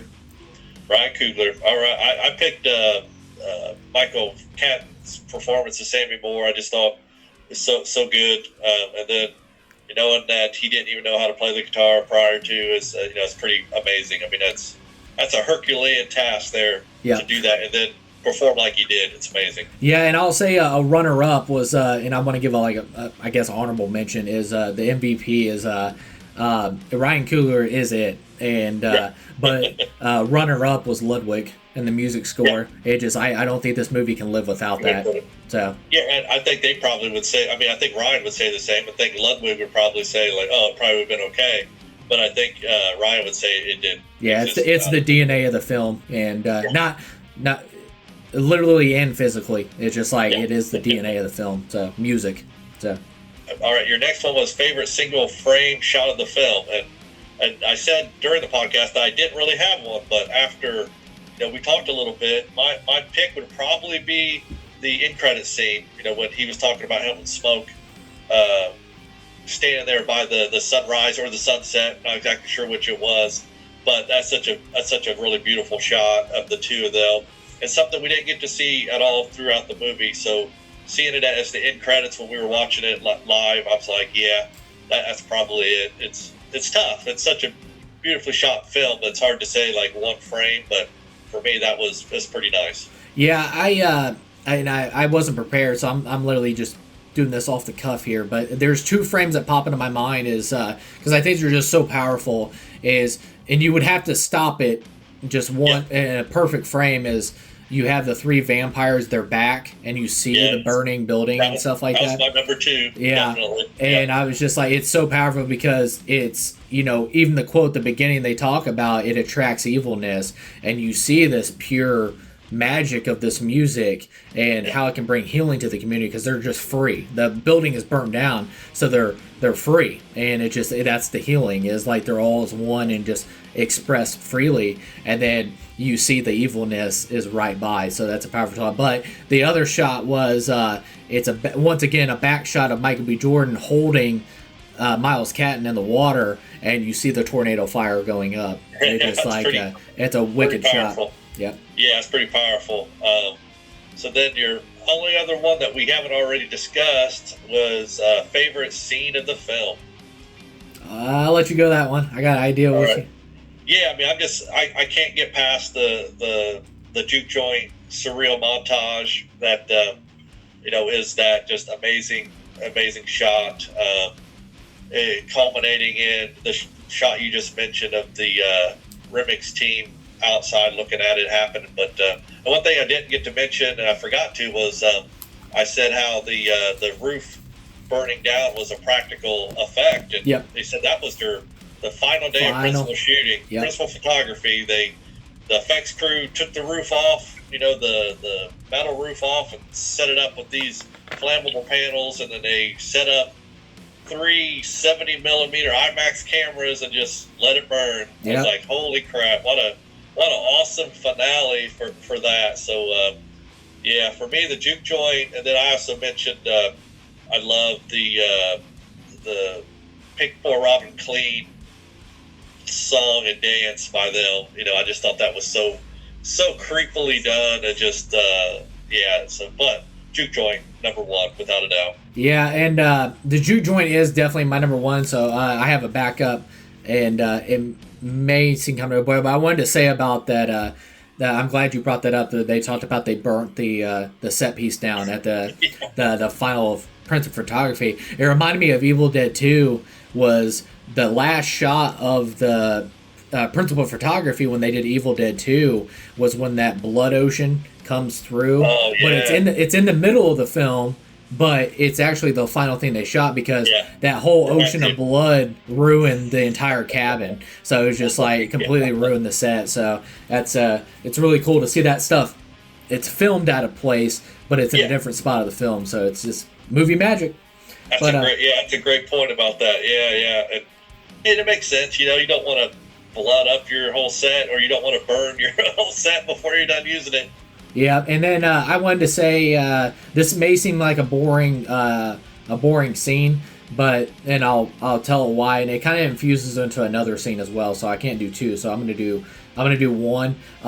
It's the opening shot with Smoke and Stack. The reason why I wanted to say that is because I just think from a visual effects standpoint, it's such a phenomenal achievement, and I'm trying to get across how hard that is to pull a shot off like that. Yeah. So to do something like that, I was just like, wow. They look seamless. They look like twins. Yeah. There's two twins standing there, and then they light a cigarette, and then one hands it to the other. You have no idea how hard that is from a filmmaking standpoint. They made it look flawless. So it was that. Yeah, I mean, it really set the standard for what you're about ready to watch. You knew something special was coming, and they put so much care into that scene. Like you were just saying, it's so hard to do. It's like, unless you really wanted to flex a little bit on it, why even bother doing it the way they did it, like right out in the open? It's different if you're, passing it from scene to scene or something like that, but that just one shot of them just in the open, just handing that cigarette, that is such a cool shot. Yeah, and I should say too is it's not a still shot; it's panning to the right. Yeah, panning. So it's like a circle pan shot. Yeah. And as they're hanging a cigarette, I'm trying to get across. Like, you guys have no idea how hard it is to pull that shot off, and they did it. And I was just like, it was incredible. Yeah. So, but no, just with our, is that on the bonus questions ahead? That's it. So guys, I hope you enjoyed this. Like I said, we wanted to get together. It's both of our favorite film of the year so far, and probably one of my favorite films I've seen of the last decade, and definitely the 21st century. It's really, really just, man, what a film. And I know it's like recency bias, but I usually, when you watch a film, you're like, it's a special film. It's just like, I rarely get these. Like, I think the last one I got was last year with Oppenheimer. I'm like, I think this is gonna last throughout cinematic history. It's going to be a staple and stuff like that, or No Country for Old Men, or There Will Be Blood. Just like you see those films and you're just like, oh, this is a special kind of film, all that stuff. And I do think that's what with Ryan Coogler centers. But go watch this film. Like I said, I hope you've watched this film before you listen to our spoiler talk. But go watch this film. Get your friends to watch this film. Like I said, if it doesn't work for them, it doesn't. But I just want people to see this film. Like I said, go support it physical media. First and foremost, please support it physical media wise, but it's on digital platforms. Make sure you buy it. Watch Sinners. It's an incredible film. I hope you have just as much as enjoyment as I did and love. I watched this movie. I absolutely loved it. It's a film that on repeat watches that I discover something new, and it's got that rarity as well, as along with being very timeless as well. And also too, just learning something, about African culture, the Irish being colonized by England, the American South, mystic supernatural legends, like looking into that stuff, like haints and stuff. I looked into that myself. I was like, what's a haint? So I went and looked it up and all that stuff. It's just like, I love that it sparks this stuff that you want to dive deeper into this. And then finally, sound like a broken record, but I'll scream it until my voice goes away, which it almost is. But bravo to Ryan Coogler. Personally, I think his best film. And then to Michael B. Jordan, phenomenal performance, which he's actually writing and directing his next film, because he did Creed 3, but he's actually in the development and just did some casting announcements recently. He's doing the Thomas Crown Affair that he's going to direct and star in, so that'll be his second film as a director. And so that's going to be really cool to check out. And then you have Jack O'Connell is his next film is the 28 years the Bone Temple in January, where he'll be praying a cult leader, and you got a little snippet of that at the end of 28 years later, and I can't wait to see him as that, because how his range and stuff he this. And then Ryan Coogler, his next project, he's actually doing the revival of the X-Files. So right. Yep, he is. Yep, and they haven't announced it. They haven't announced it yet at all, or whatever. But I feel like Mueller and Scully are going to be coming back for that series. So, they definitely will. Yeah, absolutely. Well, he's trying to keep hush hush about it, but we all know it's like they're probably back, because people keep asking him, because he says, my next project is the X-Files, and he's like, are Mueller and Scully going to be back for this one? The original who are the original actors? David Duchovny and Gillian Anderson. There you go. Yeah. And he's like, are they going to be back? And he's like, I don't know, maybe. And it's like, so I just like. They definitely will. I mean, I've seen some of their activity. Gillian Anderson, she's pretty active on her social media stuff, and she's she hasn't said anything about it, but she talks X-Files a lot, and David Duchovny does a little bit, but he's just not as active, anyways. But they definitely will be there. So I'm excited. I love me some X-Files. So I've got X-Files poster hanging in my living room. So and he talked about the stories and the development they're doing these episodes too. He's like, I want to make it as scary as possible. Like, he's just like, there's some episodes in the original X-Files that are just absolutely terrified him as a kid, and he's like, you want to bring that back. So there's an episode called Home. That after its initial airing was banned from ever being shown again, because it was the most terrifying about this family of inbred crazy people. It's been at least a decade since I've seen it, and I can picture it in my head every second of the day. It's just it's terrifying. What's the name of the episode? I'm pretty sure it's X-Files. There's so much TV I've watched, but is what was the kid that he has a stuffed animal? He's running through the woods, and then it's actually the stuffed animal is actually alive. It's like a person. Episode of the X-Files? I can't remember that. I'm pretty sure it was X-Files. But it was like the creepiest beginning I've ever seen. Episodes, but I have to think through that one. Yeah, because it was like the creepiest beginning episode. I'm pretty sure that was 100%. Almost. Was it like Supernatural? Yeah. Maybe it was Supernatural. I don't know. But there was a creepy beginning, and that's one of the episodes that, in history of TV, that just stuck with me, because I'm just like, this is terrifying. Because the kid... They definitely got some terrifying ones, so I'm excited to know that he's working on something, potentially with them. So that's good. I'm happy. Yeah, because I'm gonna go back and watch all of X-Files now, because I'm just like I haven't watched that in many years, and I wanna. Well, now that I'm 34 years old, I can go with there with a more stable, not child's mind or whatever. So I would just I can't. In for a treat. That's for sure. Yeah, I can't wait to rewatch all that. But and then finally, Chad, thank you so much for doing this, man. I know we both talked about this when we first seen this movie back in March, and we spilled all our love privately about this, and now it's really awesome to get that out and about and stuff like that, because I've been so balled up to like go see Sinners. I'm like telling everybody to go see Sinners and stuff like that, and I even got a couple of co-workers at work and everything else that was like, have you watched Sinners yet? Because I'm just so amped up and just want to talk about that film. And like I said, I get so excited about films in general, but when a rarity one comes across like this, that really gets me, and that's definitely what it is. But thank you so much for doing this podcast, man. Of course I had a good time. Time really flew by.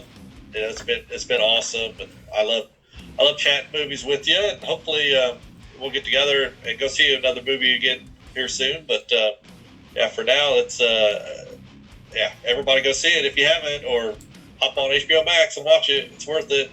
Yeah, go buy it. And then Jessica will kill me, but I will. We'll put it in development now and stuff like that, because I know Chloe and Silas, they which have been on the podcast before as well, they want to do a spoiler talk as well. So like I said, there's stuff that's going to pop in my mind after this. I'm like, oh crap, we never talked about that. And then of course Jessica will murder me if she doesn't get to talk about this film as well, because she absolutely loved it. So we will at some point do a part 2 spoiler talk and stuff like that with them. But part 1 is now in the bag, and I appreciate it, Chad. Thank you so much. And I had a blast with this, and like I said, guys, definitely a real special film. Definitely go out and check it out. And like I said, I hope it works for you, because like I said, film hits everybody subjectively and stuff like that. If it's not your cup of tea, I hope you can appreciate it at the end of the day as well. That's the main thing. Yeah. Appreciate the effort. Yeah, and like I said, if it doesn't work for you, hopefully you can see the appreciation and all that stuff, even if you never watch it again. But just understand what the subject that's on display and everything else, and how special with film and stuff like that. And of course, it's a horror film. It's a gangster film. It's great performances, great cinematography, great music. It's it's got a little something for everybody. And like I said, that's a real and a special kind of film to craft, and that was done by Ryan Coogler. So an incredible film. But thank you so much again, guys. I hope you had a blast with this, and sticking through us with the spoiler talk. Once again, thank you to Chad, and once again, guys, long live cinema. Take care of yourself, take care of each other. We'll see you later.